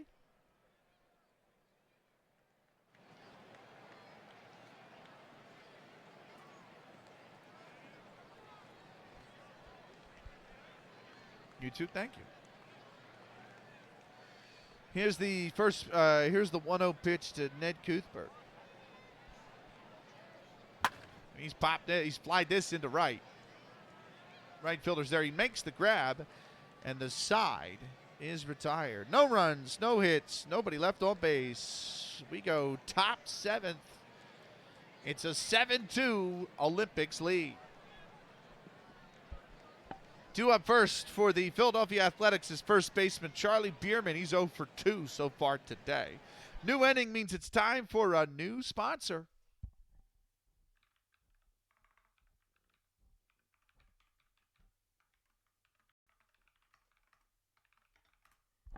Hakuna Matata is, well, hold on. I've misspelled that. Hold on. I've misspelled that. My bad. Where is he? He's no longer in the chat. God damn it. Let me see if he's still in the multi-chat. God. I've misspelled it. Ignore that. Where is he? I don't think he's in multi-chat either. I never remember his damn username. It's like I could have sworn it was Hakuna 95 Matata. But I don't know. There might be like an underscore or some shit in there. I'm forgetting. Nope, he's not in multi-chat either. God damn it. Yeah, what a wonderful phrase. Yeah, it is. I've platinum rank at no game. Yeah, sorry. That's not, ignore him. Here, let me get rid of that. Yeah, ignore that.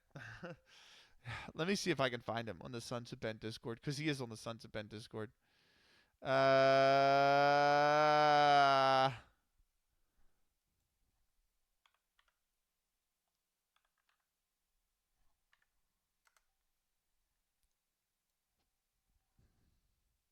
Oh, I wrote it wrong. That's why. It's Hakuna 65 Matata. I owe allegiance to no entity. I intend to live by my own Ticker! code now. Thank you for the raid, Ticker. Welcome in, everybody. Everybody, yeah. Welcome in. How was the darts, my man? Welcome in. I'm in the middle of shouting out our sponsor for the top of the first, so I'll get you in the mid first if you don't mind. Or, I'm sorry, not top of the first, the top of the 7th. So I'll get you in the mid 7th if you don't mind. But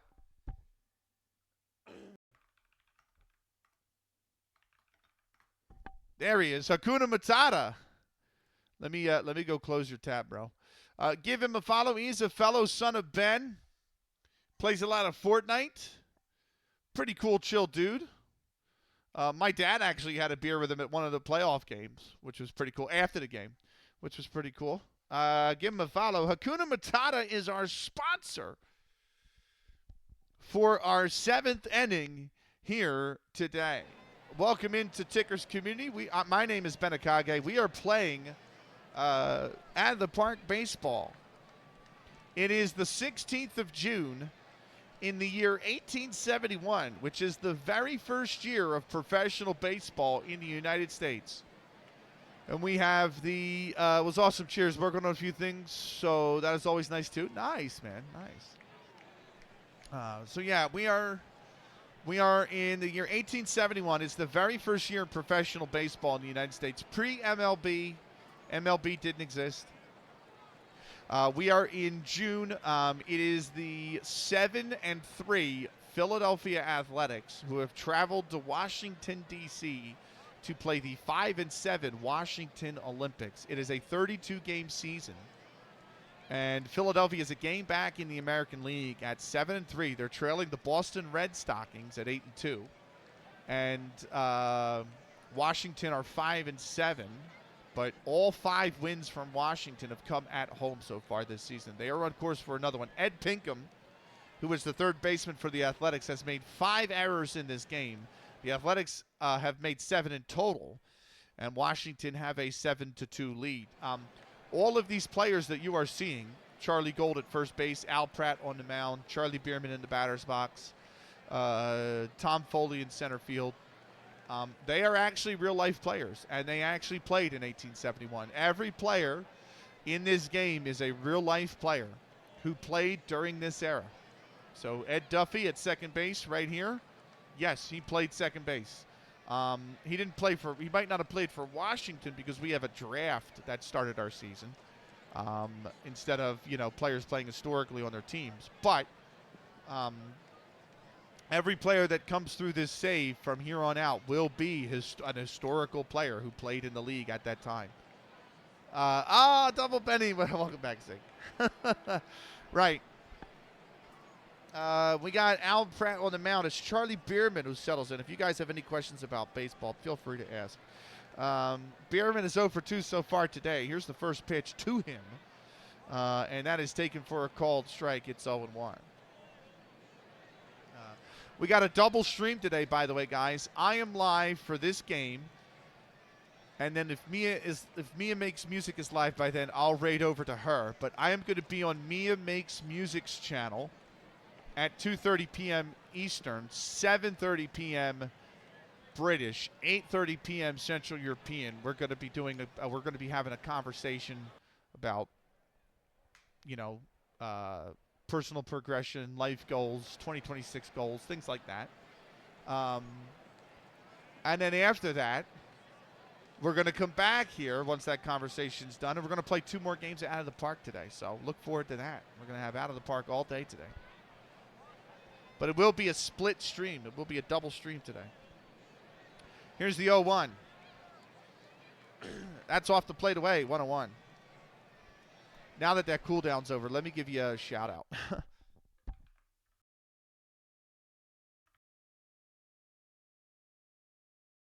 Right, go follow Tick. He's an awesome guy. He's been playing darts on his Tick Start stream. He also literally just yesterday said he misses baseball. I kind of miss it too. I'm getting, pitchers and catchers are only about 6 weeks away, dude. So, hey, it's almost time. Almost time for baseball again. But yeah, go give him a follow. He also plays FM, which is really cool. What do you have to do in this game? So this is Football Manager for baseball. Welcome to this, and there are 5 leagues. I can't remember all the leagues, but Major League Baseball, the Korean Baseball League, and I don't know if Nippon Professional Baseball from Japan is in this game, but this is essentially FM for baseball, and there's so much more you can do in it than you can in FM. Like you can start your save in any season, any historical season, going all the way back to 1871. Yes, for this, you basically manage your own team. For this save, I am just the commentator.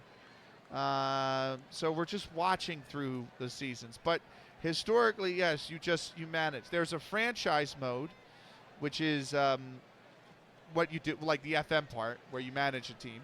And then there's also like Perfect Team, which is Perfect Team is basically like the FIFA Ultimate Team of Out of the Park. But unlike FIFA Ultimate Team, you do not have to spend actual money on those teams, because any out of the park baseball streamer that's partnered with Out of the Park Developments, which is the developer of this game. So you're talking Out of the Park Developments own stream, own Twitch called OOTP Developments.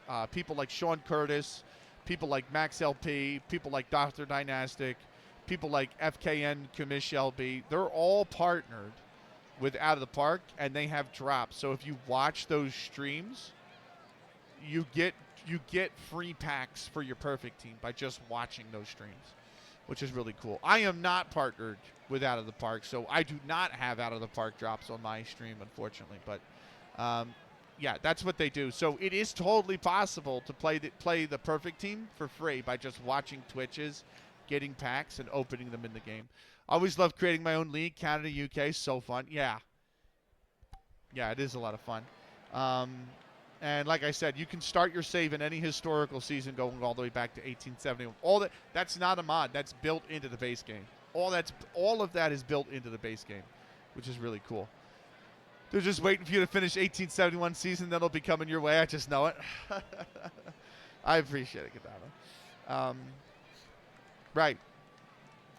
Thank you, by the way, Latte, for the, was it 7? Yeah, no, the 5-stream watch streak. Thank you so much. Let me write that down real quick. Anarchist. Great name. 5-stream watch streak. They're gonna be waiting a while if that's the case. I probably won't finish 1871 until Out of the Park 27 comes out. Here's the 1-1 pitch to Charlie Bierman, and he's taking that below the knees, 2-1. See, I would only get the game if I like baseball, but I don't even know the rules. That's totally fine. If you have questions, by the way, about rules, you can totally ask, and I'll try to answer them as best as possible. It's not that hard. I think the neat thing is, right, the rules changed a lot between 1871 and 1920, and then up until once 1920 hit, the rules kind of stayed the same. But there were a lot of rule changes between 1871 and 1920. Pitchers, it used to take 9 balls to walk a batter. It used to take 4 strikes to strike a batter out. There was no infield fly rule and stuff like that. And then once they actually started to play the game over years and years, the rules developed into what it is today. What's the simple rules? So the simple rules is each team has 9 players, right? A pitcher, a catcher, a first baseman, a second baseman, a shortstop, a third baseman, a left fielder, a center fielder, a right fielder. They take turns in half innings.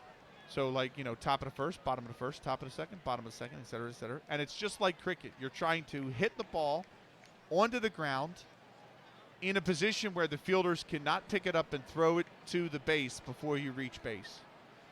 So if Charlie Bierman hits this ball and he runs down the line and he touches the bag before a fielder picks up the ball and throws it onto the base, he's safe. And that's what they try to do. They try to do that until they can get a runner over from third home, and that's what scores a run. And that's basically it. Not by any means I'm saying it's the same, but it's similar to it's very similar to Rounders in the UK. And that's it. Once the team records 3 outs, the inning switches, and then the defensive team becomes the batting team. And you go for 9 innings, and the team with the most runs after 9 innings wins the game. And that's basically it. I got it knowing the very, very bare basements. It's very fun. It is a very fun game. Fun fact, I once read the entire rule book back to front. Wow. The modern rule book's very thick, too. Used to be able to put all kinds of shit on the ball to make it hard to hit. That's true. Yeah, it makes me wonder how anyone ever got hits. I know they were very, very hard during the spitball era. Yeah, the spitball era was really bad. That's when the spitball era is called that, because pitchers used to rub the ball with their own spit, and it would make the ball a lot harder to hit. And baseball eventually came in and said, we have to, we're losing fans. We have to make it so that the batters have a chance. So they basically banned foreign substances from being rubbed onto the ball, and that's what ended the spitball era. That's extremely on brand for you. I feel welcome in, Bruins, by the way. Bruins 17-18, nice.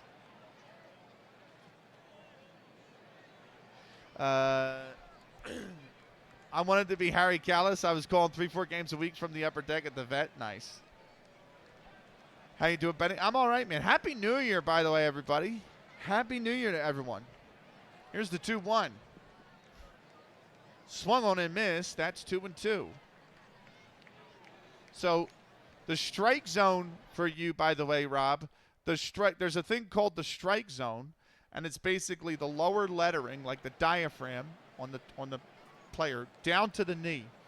And it's as wide as the plate that's right here, the width of the plate. And if the ball's pitched in that area, it's a strike.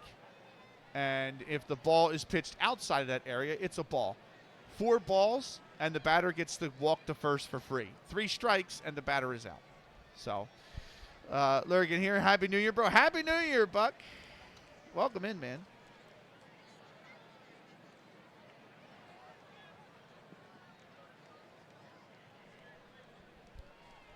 Let me give it a shout. That's usual. I actually never knew what constituted a ball. Yeah, it's a strike zone. So, you know, in cricket, like you have stumps. It's basically that, but it's imaginary in baseball.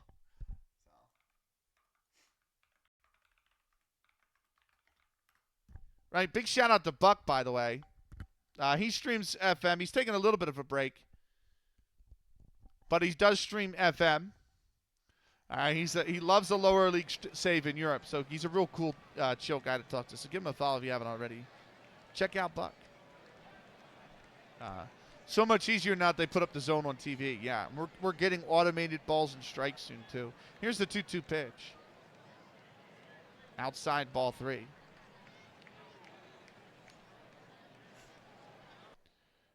You ever done FM? Yeah, FM is my main game. I'm actually playing FM tomorrow. So I have a save in FM. I play FM 23 on stream right now, and that is my save in FM 23.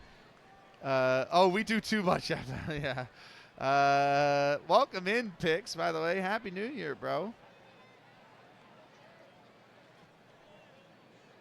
I literally did FM last night. So, I don't like 26. So, I have played it. I'm not a big fan. So I'm just gonna, and I love I'm loving my 23 save. So, I'm just gonna keep playing it. Like, you know, so I always come to, you're never gonna love FM every year. I didn't like FM 19. You know, I think it's much better. I think it's definite a step in the right direction. I think the modding by the time we get to the end of the 27 life cycle, like, the mods are going to be unreal for FM. It's going to be insane. Yeah, it's going to be, it's actually, like, the direction we're going with FM is going to be crazy. Actually crazy. Like, Stellar Blade is built in the Unity engine, and all of the shit that's moddable in that game is wild. It's wild what they have for Stellar Blade. And I'm like, dude, that game's been out a year now, maybe? No, that game's been out 10 months. And there's like over, I think, 700 mods for that game now. And I'm like, FM is going to be ridiculous. All the animations are better, new game engine, but I think 26 is a tester for 27 with this. I agree with that, yeah. I'm hopeful we'll actually be able to make custom countries. Yeah, honestly, I can see it possible. Here's the full count pitch. And that's a walk. That's a ball. He's walked him. And Bierman's aboard on a walk. So, yeah, it is going to be crazy. I love TLS. I love TLS too. It's great. There's our example of a walk. Yeah, 4 balls, and he takes the base. So Bierman's aboard. That brings up Neely Phelps, the right fielder. He is 0 for 2 so far today. Here's the first pitch to Phelps. He has grounded that over to first, over to second for 1. Back to first in time, and that's a double play. Thank you for the follow, Rob. A double play.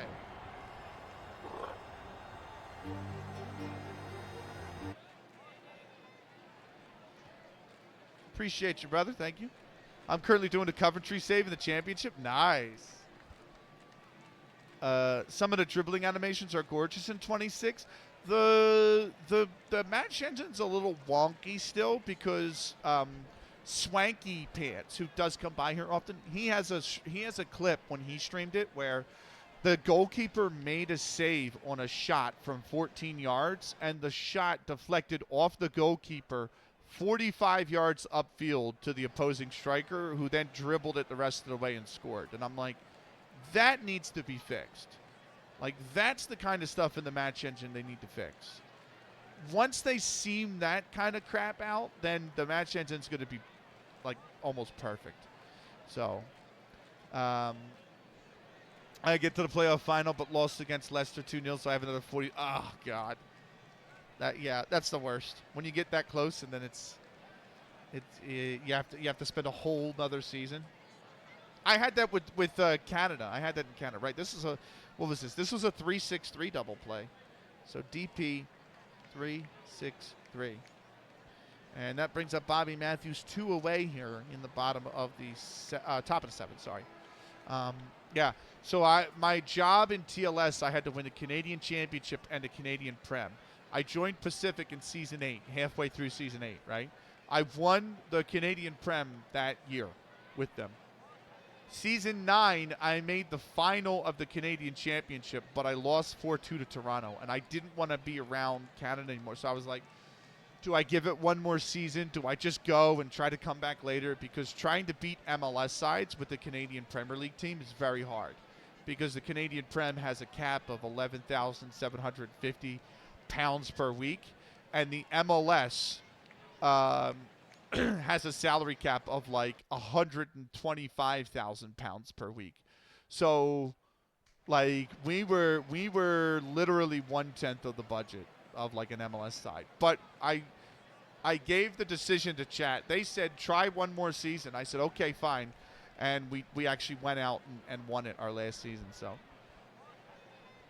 what English teams have you played in FM before? So I have done mainly lower league saves. TLS is my branch out because in FM10, I was Worcester City. In FM12, I was Wembley Park. In FM16, I was Kamer and Hassocks. In FM24, which I'm still going to finish that save at some point on stream, I was a custom team that started in level 20, and I got us promoted to level, I think we're in level 9 now. So I've always done extended database, lower saves. The exception being FM10, which was my very first FM. I was Worcester City in that save. But that's what I usually do. I usually love a good English extended database, lower league save. I played that for 15 years, and then I was like, I need to branch out. I need to do something else. So I came up with the idea of TLS. And that's what I'm doing now is TLS. Pinguino would have carried. What do you mean? He did. He did. Right. Here's Bobby Matthews, the pitcher.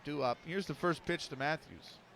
So that is foul down the third base side. Fair enough. Like I said, I'm doing coverage here. I'm going to try to make them Prem champions. Let's go. I hope they come back to the Prem IRL. It'd be awesome for their fans. It'd be awesome to have Coventry back in the Prem. I love it when an old school club like that comes up. Like, I really want Chef Wednesday to turn it around. It'd be awesome to see Portsmouth reach there one day. Derby. It'd be awesome to have Derby get a second go at the Prem. You know. Here's the 0-1. That's grounded over to first, and the pitcher's coming over to cover that. He will make the catch, and the side is retired. No runs, no hits, nobody left on base. We go mid-7th. Out of the Park's playing it. We got one for you. We're playing more attacking. Nice. I'm on Sean Curtis's tab. Let me get to the right tab here. Right. It's a time-honored tradition in baseball, and we are going to do it. We are going to step away for a 2-3 minute break. In the meantime, enjoy Harrison Scheckler and his performance with a virtual choir during the COVID year. of Take Me Out to the Ball Game. We will be back in 2 minutes. Enjoy.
You heard the umpire. He said play ball. We're going to do just that. We get back into it.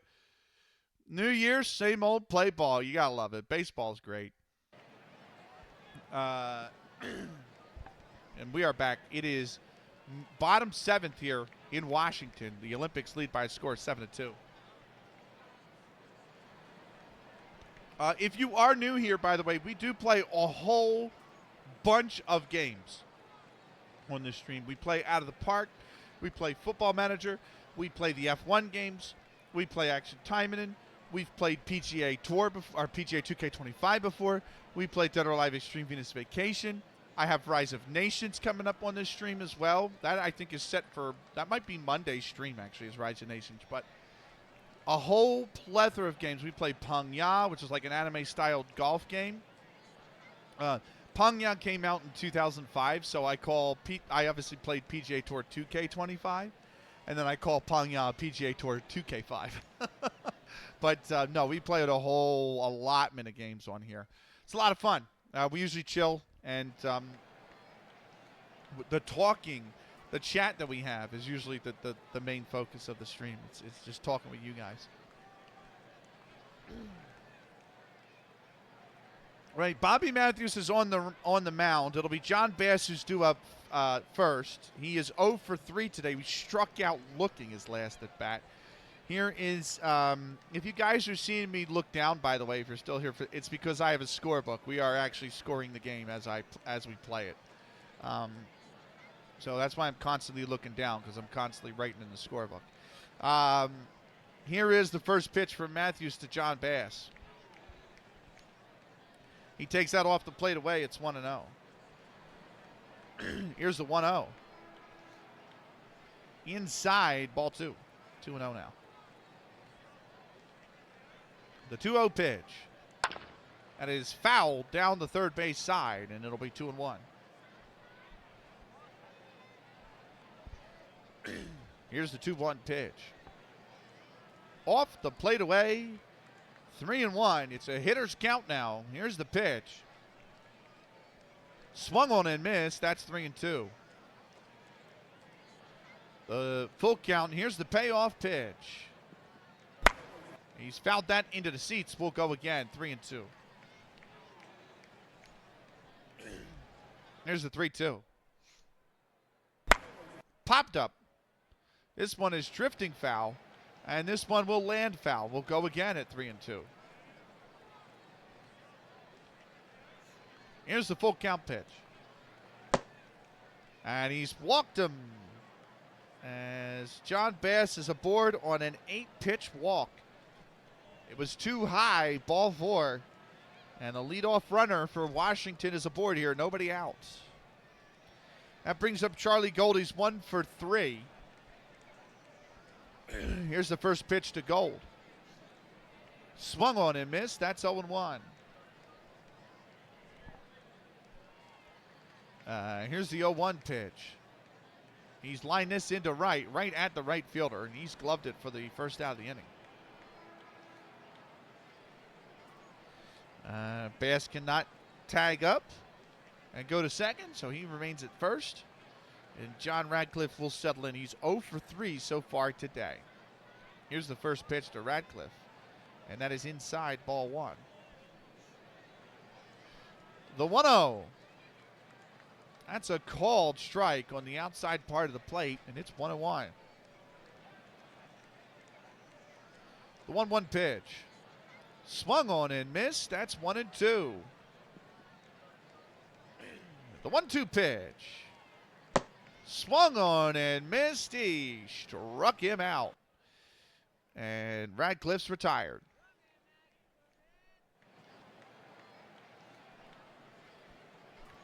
That'll bring up Charlie Mills. He is 1 for 3 so far today.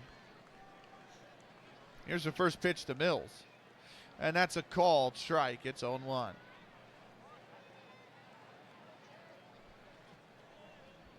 Here's the 0-1. That's off the plate away, 1-1. Here is the 1-1 pitch. That's on the outside part of the plate. Strike 2. And now it's 1-2 to Mills. Throw over to first, and the runner is back safely. The 1-2. Foul to the backstop. We'll go again at 1-2. The 1-2 pitch. Popped up in the infield. Third baseman's there. He makes the catch, and the side is retired. No runs, no hits, 1 man left on base. We go top 8th here in Washington, and the Olympics have a 7-2 lead. Due up first for the Philadelphia Athletics will be left fielder John Hadfield, who's 1 for 2, but it's time, new inning, new shout out.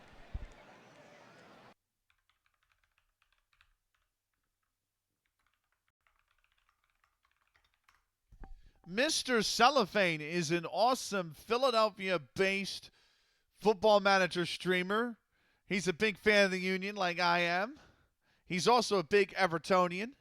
Give him a follow if you haven't already. He's got a great save going on in FM 26. He also does a lot of great content on his YouTube.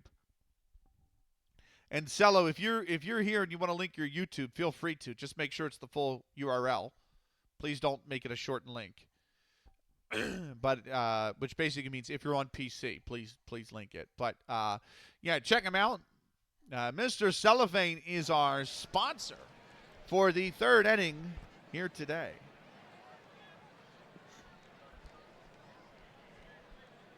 You got a youth-only save going on the YouTube. That just no. Yeah, I figured. Like, with MUFC in your name, Rob, I figured.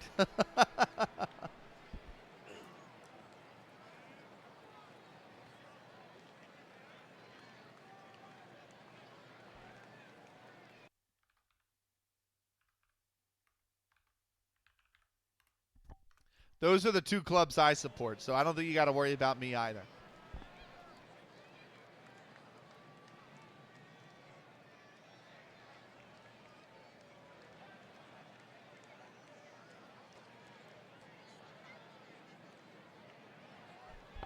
There you go. There's his YouTube. He's got an awesome youth-only save going on in that YouTube. Yeah, you're Sean West Ham are going down anyway. Fuck off. Don't remind me. Yeah, it does look bad. I'll say this, Rob. um, we got Wolves and then Forest, right?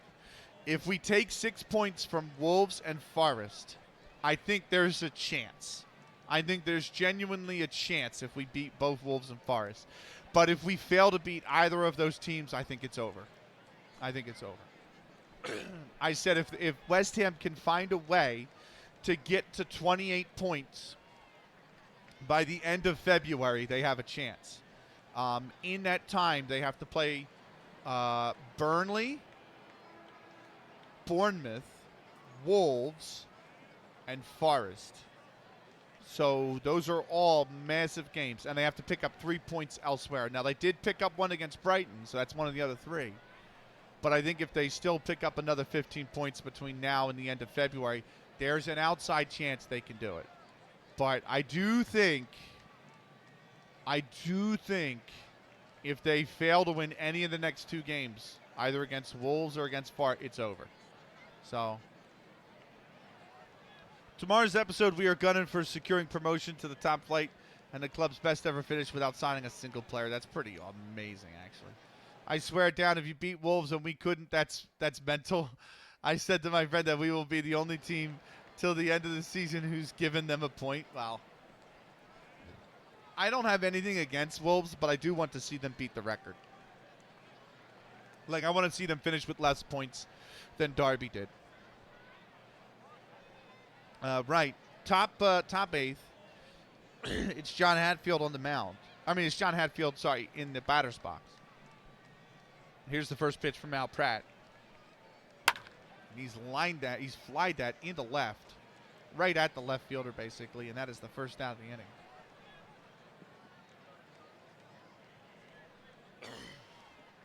Three points midway through the season it's abysmal. I remember Aston Villa had a season, the year they finished bottom, where they were really bad. I think they finished with like 16 points all season, but they were really bad. And this is even worse. Like, this is just, they don't have a win. They don't have a single win. They played half the season and not won a single game. That is down bad beyond belief.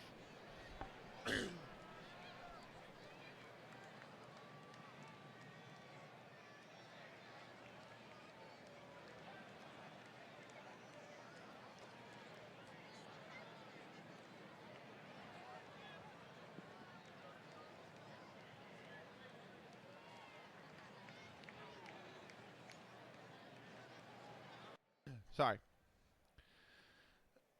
They got a draw against Spurs, to be fair. Wasn't last year's Southampton team the quickest to be relegated in the Premier League era? Yeah, they might have been. Right.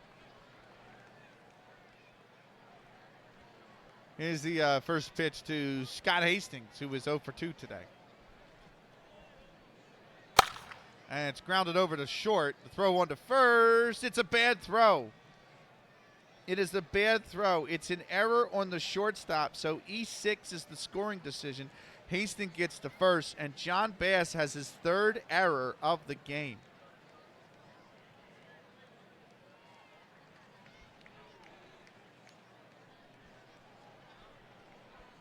Sunderland are looking. You know what the funny thing is? When I did my predictions, right? Because I just did them for the sake of doing them, I guess, right? But I said Sunderland, I think, is the only team of the 3 that can stay up. Now Leeds look like they might, but I think I put West Ham 17th, I put Leeds 18th, I put Burnley, I put Wolves 18th, I put Burnley 19th, and I put I did 16th Sunderland, 17th West Ham, 18th Leeds, 19th Wolves, 20th Burnley. I think that's what my prediction was. So, but I genuinely thought they were going to stay up. I don't think anyone saw them being mid-table, though. Like, this has been a shocker. Like, I was like, whoa, they're actually really good. Right.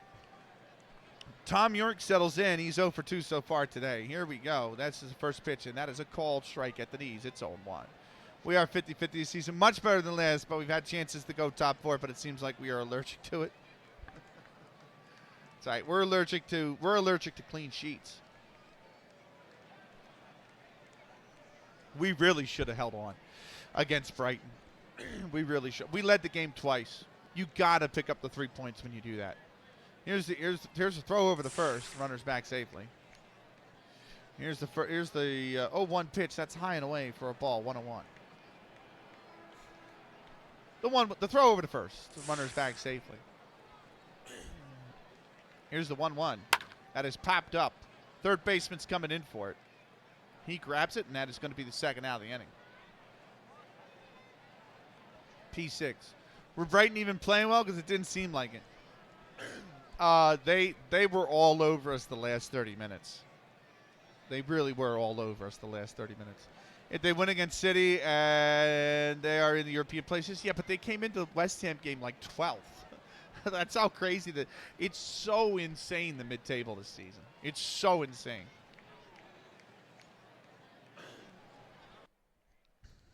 Ed Pinkham will settle in. He is 0 for 3 so far today. Here's the throw over to first, and the runner is back safely. Here's the first pitch. That is a called strike on the outside part of the plate. It's 0-1. Here's the 0-1. Throw over to first. Runner is back safely. Come on, Leeds. Beat the Red Crowd. I kind of want Leeds to stay up because Brendan Aronson came from my local club, the Philly Union. Brendan Aronson's a Philly Union product. But at the same time, I need some help for West Ham, please. So can Forest and Leeds please, Coley's going to hate me for saying that, but I need Forest and Leeds to stay down there so that West Ham have a hope of leapfrogging one of them. Here's the 0-1. That's ground to the backstop. It's 0-2. I kind of want Forest to go down because fuck that owner. You know what I mean? Like, that owner's a sociopath. So, like, I would be totally okay if Forest went down. But, you know, here's the 0-2. And that is going to be a pass ball, it looks like. And Scott Hastings goes to second base for free. 1-2 to count. Here's the pitch to Ed Pinkham. Outside, ball 2. 2-2 now. Forrest can go down. Yeah. Here's the 2-2. And it's grounded foul. And it'll be 2-2 still. Here's the even count pitch. This one's fouled into the seats. We'll go again. And it's 2-2 still. Don't be surprised if Burnley leapfrog West Ham before the Hammers can catch Forest. You know, I that was a thought in the back of my mind, Cellophane. You didn't have to put it into words, bro. Come on. Some things are better left unsaid, brother. Why you got to do that to me, man? Why you got to be like that, man? Here's the 2-2. That is taken off the plate away. It is 3-2. Yeah. Here's the 3-2 full count. That's fouled. We go again. 3-2. Fouled again. And staying alive is Ed Pinkham. He's keeping the inning going here. Here's the 3-2. Fouled it off again. Because my team is also 1 win away from European contention. What's that got to do about West Ham and Burnley? Come on, man. Here's the 3-2. Fouled again. This is the 11th pitch of this at-bat. Here we go. He's made it 12. Here we go with the 3-2. That is fouled, and we go again. Here's the 3-2. That's lined back up the middle. It's a base hit. And it's been worth the wait for Ed Pinkham. He gets on for the single. They hold Scott Hastings at third. And it's 1st and 3rd with 2 outs. You had 6 elite prospects that were 15, 16, so I put them in the U18s. You know what the crazy thing is? I'm at Netspjörnu Flog Akureyrar, right, in Iceland. That's the club I'm at in TLS right now. They're having the preview. I haven't had the actual youth intake yet, but the preview was 5 stars. I have had 4 straight. No, I'm sorry. I had 6 straight half-star youth intakes at Gimpo, at Canada, at Pacific FC in Canada, and now finally I have a 5-star youth intake.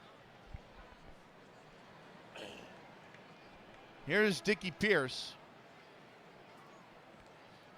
Pierce is currently sitting at 1 for 3.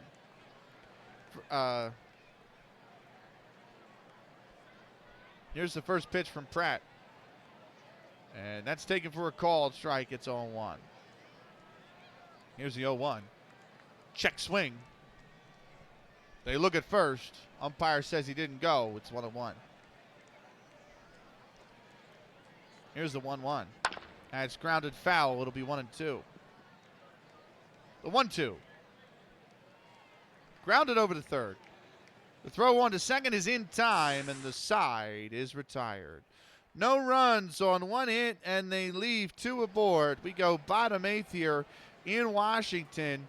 It's a 7-2 Washington lead. We are going to take a 90-second timeout. We'll be back with more in just a minute and a half.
Sorry.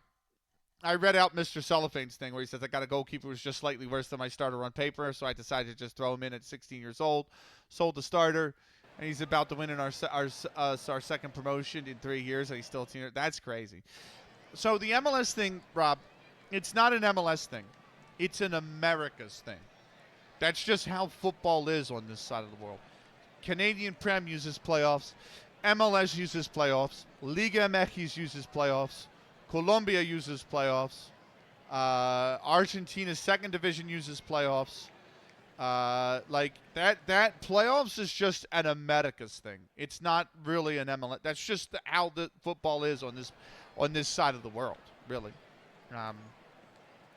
So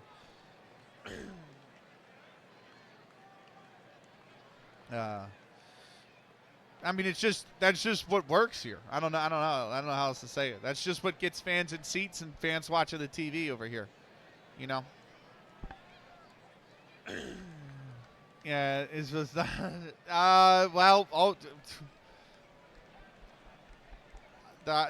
they're incomparable to me. I think it's harsh to make the comparison, especially since one is only a sixth of the year old. MLS has only been around 30 years. The English game's been around almost 150 in terms of the football league, right? So, right. Tom Berry, the right fielder, settles in. Berry is 0 for 3. Here's the first pitch to Berry. That's inside, ball 1. Listen, I don't make comparisons, and it is also a chat rule that we do not allow MLS hate in this chat. So by all means, you're free to not like it, but I don't want to hear about it. That's for sure. Here's the 1-0 pitch. Check swing. They look at third base. He didn't go, and it's 2-0.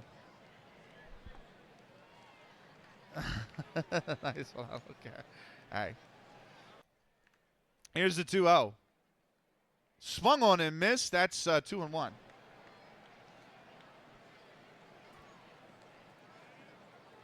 Here's a 2-1.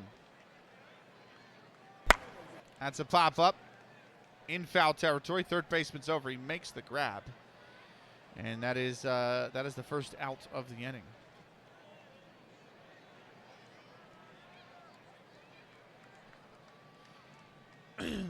There's the that's going to bring up Al Pratt, the pitcher himself. He's 0 for 3.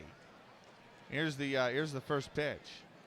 That is lined into right, but playable right at the right fielder, and that is going to be the second out of the inning.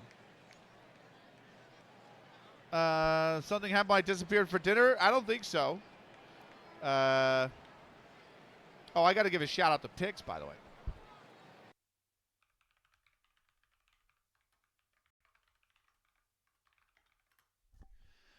Right, definitely go check out Pix. Pix is a awesome streamer. He does a little bit of everything. He's done Skate, Fallout 76, Oblivion, Rematch, Football Manager. Really cool dude. Just a very kind individual. Give him a follow if you haven't already. The great Pixelated Suits. Right. 2 outs here. Nobody on. I owe allegiance to no entity. Brownie! Welcome in, Brownie. My own code now. How was your stream, man?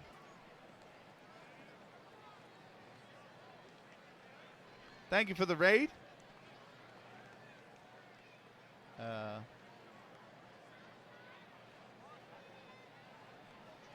Welcome in. Parksy! What's good? Brownie Ray. What's up, Parksy?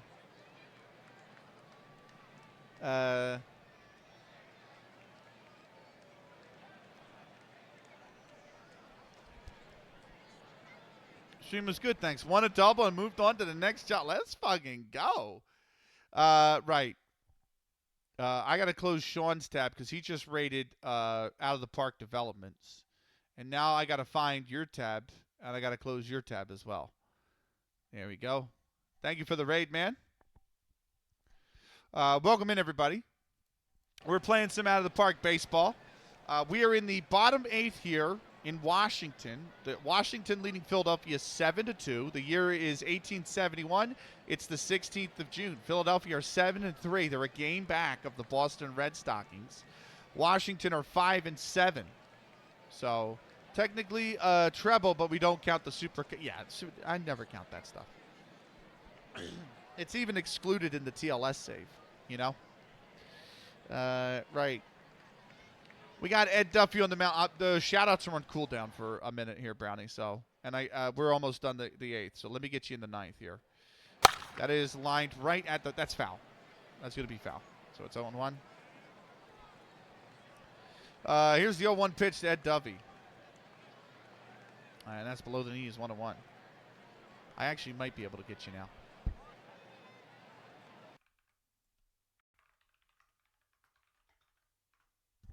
Right, go follow Brownie if you haven't already. Awesome Football Manager streamer. He's got a save. He was at Bayern Munich Women just now, and he said he's just moved jobs. So I'm gonna have to check out and see what where he's actually moved to. Make sure to send the raid over your way. I never get the opportunity. Oh man, I appreciate that, man. So, but yeah, just won a double with Bayern Munich Women. So he's got an awesome save going. Give him a follow if you haven't already. Awesome. He's also played through the You played through the was it the Left 4 Dead series when you were waiting for 26 to come out? So yeah, pretty cool streamer. Really awesome to talk to. Right. Here's the 1-1. That's grounded over to second. The throw on to first is in time, and that's going to retire the side. No runs, no hits, nobody left on base. It's the final inning, and it's 7-2 Washington. Due up first for the Philadelphia Athletics will be second baseman Dick Higham. He is 1 for 3 so far today.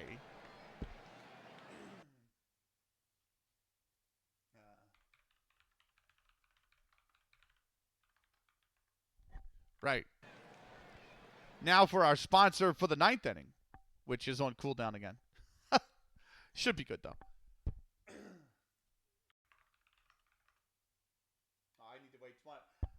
Apparently, I need to wait 28 seconds before I can do it, but here we go. Right. Gary Miller is an awesome, partially deaf gamer who plays Football Manager. He's been picking up Euro Truck. He's a really cool dude. Real fun to talk to. Give him a follow if you haven't already. Gary Miller is our sponsor for today's 9th inning.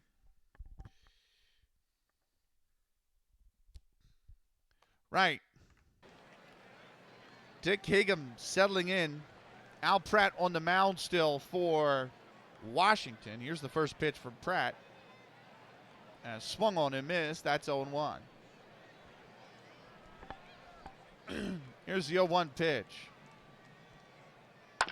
It's grounded over to second. On to first. That's in time for the first out of the inning. Not a great loss if you're Philadelphia here. It's looking like it's going to be. Still time, but very, very few outs left. Just 2. Philly trying to chase down Boston. They're a game back. Washington 5-7 are sitting, what would that be? 2.5 on the losses. They're sitting 4 games back, I think. So here's the first pitch too. Charlie Bierman. He checked swing, but it's in there for a called strike anyway. It's 0-1. Bierman's 0 for 2 with a walk. Here's the first pitch. Or here's the 0-1, I should say. Check swing. They go to third. Third base umpire says he didn't swing, and it's outside, ball 1. Here's the 1-1. That's below the knees. 2-1. The 2-1 pitch. Swung on and missed. That's 2-2. Here's a 2-2 pitch. That's grounded over towards first, and the first baseman has it. He'll take it to the bag himself, and that'll retire Bierman. U3 for an unassisted 3, or unassisted first baseman play. Retires Bierman, and now Neely Phelps is up. Philly's down to their very last out. Phelps is currently 0 for 3. Here's the first pitch to Phelps. And he has popped this up, playable in left. And the left fielder makes the catch, and the ball game is over. Philadelphia, needing a win, have come to Washington and not been able to put anything together. The final score, the Philadelphia Athletics 2, the Washington Olympics 7. A bad game for third baseman Ed Pinkham for Philadelphia, who had 5 errors on the afternoon. And Washington defeat Philadelphia by a score 7-2, the final.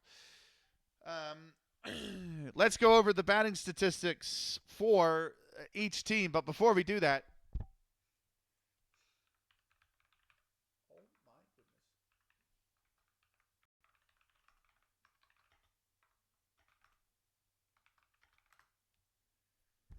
big shout out to Skull Crusher. Here he is playing FM 26 right here. Always a trophy lift. We always love a good trophy lift.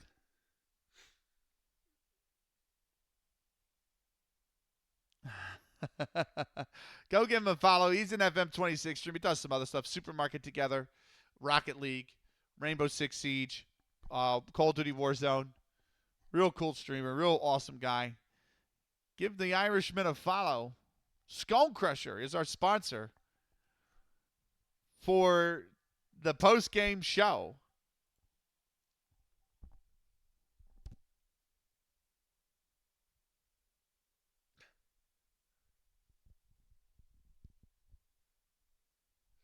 Right. Yeah, Skull's a real cool guy. Give him a follow if you haven't already.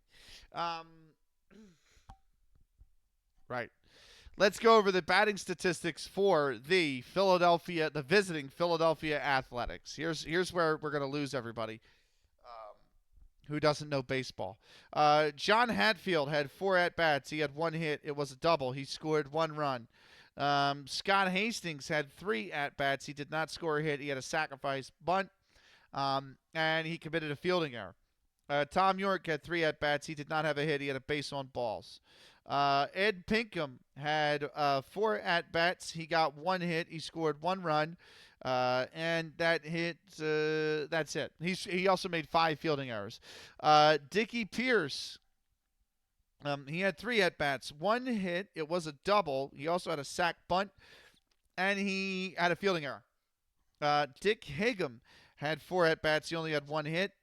Charlie Bierman had 3 at-bats. He did not have a hit, and he had 1 base on balls. Neely Phelps had 4 at-bats. He did not have a hit. Bobby Matthews had 3 at-bats. He had 1 hit. He was also caught stealing.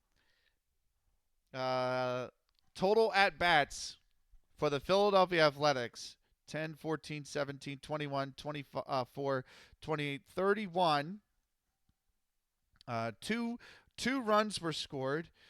2, 3, 4. I only have 5 hits for Philadelphia. That is correct. Of those hits, 2 of them were doubles.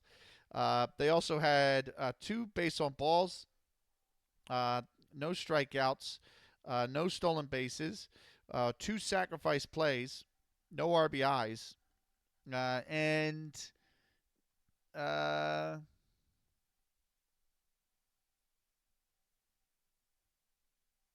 think that was it. Actually, did they have an RBI? They had 1 RBI. Was it Hagum that had the RBI? Yeah, I forgot to write that down because that was part of a really wonky play where he reached, like he singled, but then there was an error. So it counted as an RBI. Okay. So Hagum gets the RBI, and that is that. 7 fielding errors for Philadelphia as well. Right. Before I do the stats for Washington,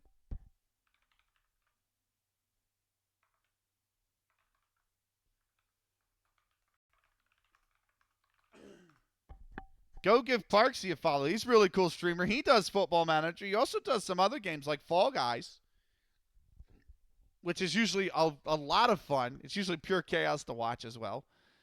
So definitely give him a follow if you're into Football Manager. Parksy, who's an awesome dude. Right, batting statistics for the Washington Olympics. Ed Duffy finished with 5 at-bats. He had 2 hits. He had 1 RBI. He stole 2 bases as well, and he scored 2 runs. Tom Foley had 4 at-bats. He had 1 hit. He had 1 RBI. Ned Cuthbert had 4 at-bats. He had 2 hits. He had 2 RBIs. And he was caught stealing. Also made a fielding error. John Bass had 3 at-bats. He did not have a hit. He had a base on balls. He struck out once, and he had 3 fielding errors. Charlie Gold finished with 4 at-bats. He had 1 hit. It was a triple, and he scored a run. John Ratcliffe had 4 at-bats. He did not score a hit, and he had he struck out once. Charlie Mills had 4 at-bats. He scored 1 hit, and it was an RBI. He also scored a run. Tom Berry had 4 at-bats. He did not record a hit. He also recorded 1 run. And Al Pratt had 4 at-bats. He did not have a hit. He had 2 runs, though. Total at-bats for the Washington Olympics. 5, 4 is 9, 4 is 13, 3 is 16, 20, 24, 28, 32, 36 at-bats for the Washington Olympics. Runs 1, 2, 3, 4, 5, 6, 7. Hits 1, 2, 3, 4, 5, 6, 7. I have 7 hits. Yeah, 7 runs on 7 hits, which is really good. Of those hits, no doubles. Really, I could have sworn there was a double in there. No doubles. No. I'm just double perusing. Yeah, no doubles, but there was 1 triple in there, and they struck out twice. Stolen bases 2, and no sacrifice plays. RBIs. I have 5 RBIs, and they also committed 4 fielding errors, of which John Bass had 3 of them. So those are the final statistics for. They also had a base on balls. They also had 1 base on balls. So those are the statistics for the batting sides. Let's do the pitching side. Okay. Bobby Matthews gets credited with the loss. Unfortunate for him. We were having a conversation about this earlier on the stream. Cellophane and I. So Bobby Matthews gets credited with the loss. He pitched 8 innings. I have his pitch count at 108. That's correct. He had 1 base on balls. He struck out 2. He gave up 7 hits, 7 runs. Only 2 of those runs were earned, crazily enough. But he falls to 6-3 on the season. Al Pratt gets credited with the win. He pitched all 9. I have his pitch count 113. He had 2 base on balls. He did not strike out any batters, I don't think. I don't have any strikeouts recorded for him. No Ks. Hits were 5, and runs were 2, and only 1 of those 2 were earned. And there you go. Official attendance was 457. Game time was 2 hours, 16 minutes. Right. First thing I'm going to do is save the game. Then we're going to advance time 1 day. There was no game on the 17th, so we're going to advance again. And it is the 18th. Right. So, before we leave, you guys get to pick which game we're going to cover next. So, definitely go, don't go anywhere. I'm going to leave the vote up for 5 minutes. What game do we cover next?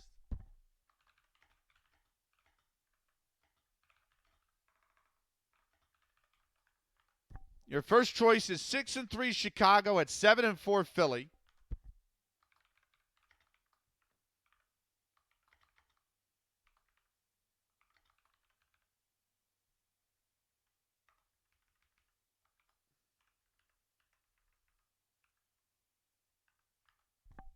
Or 6-7 Washington at 8-2 Boston.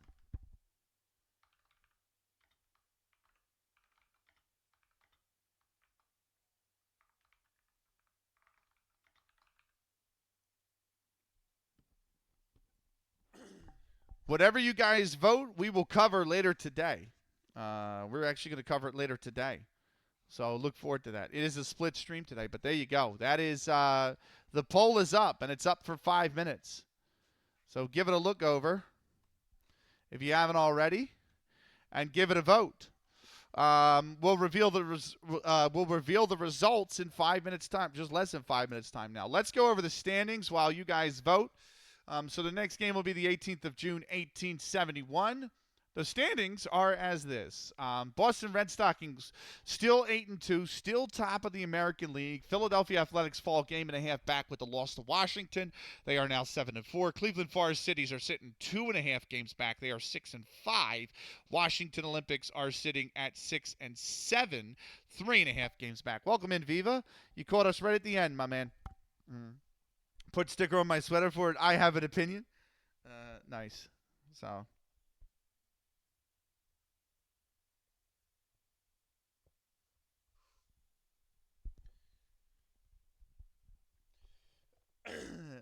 In the National League, the Chicago White Stockings lead 6-3. They put 4 wins together, by the way, which is really good. They're 6-3. Look at us, by the way. We're 5-5 in our last 10 after we started 2-5. We started 2-5. We're 5-5 in our last 5. But anyway, Chicago White Stockings are top of the Happy New Year, by the way, Viva. They're top of the National League at 6-3. Fort Wayne Kekiungas are a game and a half back at 6-6. Then it's us, 3 games back at 7-10. The Rockford Forest Cities, New York Mutuals are in third because they're 2.5 games back at 4-6. They've just played less. Then it's us in fourth at 3 games back at 7-10, and the Troy Haymakers are 5 games back at 4-11. Your league leaders in the National League, it's Cherokee Fisher for the Chicago White Stockings that leads the batting average at .459. Cap Anson for Rockford is at .385. He's second. And Fort Wayne Kekiunga's Dave Birdsall at .372 is the third place. Home runs, Lip Pike leads all of baseball with 5, and then George Hall is second with 3, both for Rockford. Chicago's Charlie Holds has 2. RBIs, Lip Pike leads all of baseball with 20. Doug Allison has 18, both of them for Rockford, and then Ezra Sutton from Troy has 16. Barnes for Rockford, Birdsall for Fort Wayne, and Dickie Flowers for Fort Wayne all have 7 stolen bases to lead the league. And then earned run average, Cherokee Fisher for Chicago's on a .9 ERA. Ross Barnes for Rockford. Riney Walters for the New York Mutuals on a 2.32. And then Dick McBride for Rockford's on a 2.6. Those are your top 3 in earned runs average. Cherokee Fisher for Chicago, Dick McBride for Rockford, George Zetlin for Fort Wayne all have 6 wins. What's up, Scheme? Welcome in.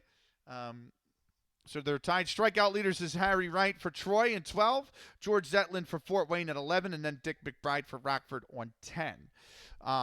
In the American League, Dave Egler for Cleveland's got a .444 average. He leads the league. Then it's Al Spalding for Cleveland at .405. Dickie Pierce's .378 is third for Philadelphia. Home runs, it's only Ed Duffy for Washington and Charlie Gold for Washington that have hit home runs in the American League. By the way, Scheme, Happy New Year. RBIs, Boston's Tom Carey leads the league on 15 jointly with Dick Higgin from Philadelphia on 15. John Bass for Washington has 10. That's third. Stolen bases, Dave Egler for Cleveland leads the league with 9. And then it's Ed Duffy for Washington and Denny Mack for Cleveland with 8. In terms of the earned run average, Asa Bernard for Boston leads the American League on 2.2. Bobby Matthews for Philadelphia's got 2.69. And second, Al Pratt for Washington is on a 2.86. Asa Bernard, Bobby Matthews, Al Pratt also all have 6 wins to joint lead the league. Asa Bernard for Boston leads the American League with 9 strikeouts. Then it's Cleveland's Al Spalding on 8. Bobby Matthews for Philadelphia has 4, including just 2 in that last game, by the way. Frank Burrows of the Philadelphia Athletic is the only pitcher still to record a save this season. Well, there you go. Remember, the team that finishes top of the National League and the team that finishes top of the American League are the only 2 postseason teams. They will play a best-of-7 World Series. We are in the 18th of June. So coming up next, let's see what won the poll. Chicago at Philadelphia has won the poll. So there you go. It'll be Chicago at Philly next. We will cover that game later tonight. And then that's going to be followed by Chicago at Philly again. What's up, Arilex? Welcome in. So we're going to do both. We're going to do the doubleheader of Chicago at Philly tonight. And then next time we play Out of the Park after today will be on Sunday. We're going to do a quadruple. We're going to do 4 games on Sunday. Chat will get their pick of what game we want at the end of tonight's stream to start Sunday with. It'll either be Washington at Troy or Cleveland at Philly.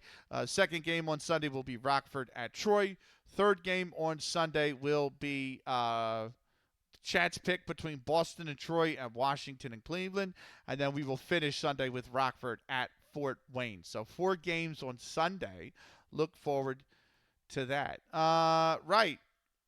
I am going to give you a shout-out, Scheme. Arilex, I'll try to fit you in at the very end of the stream. I am basically done. But Hold that thought for 1 second.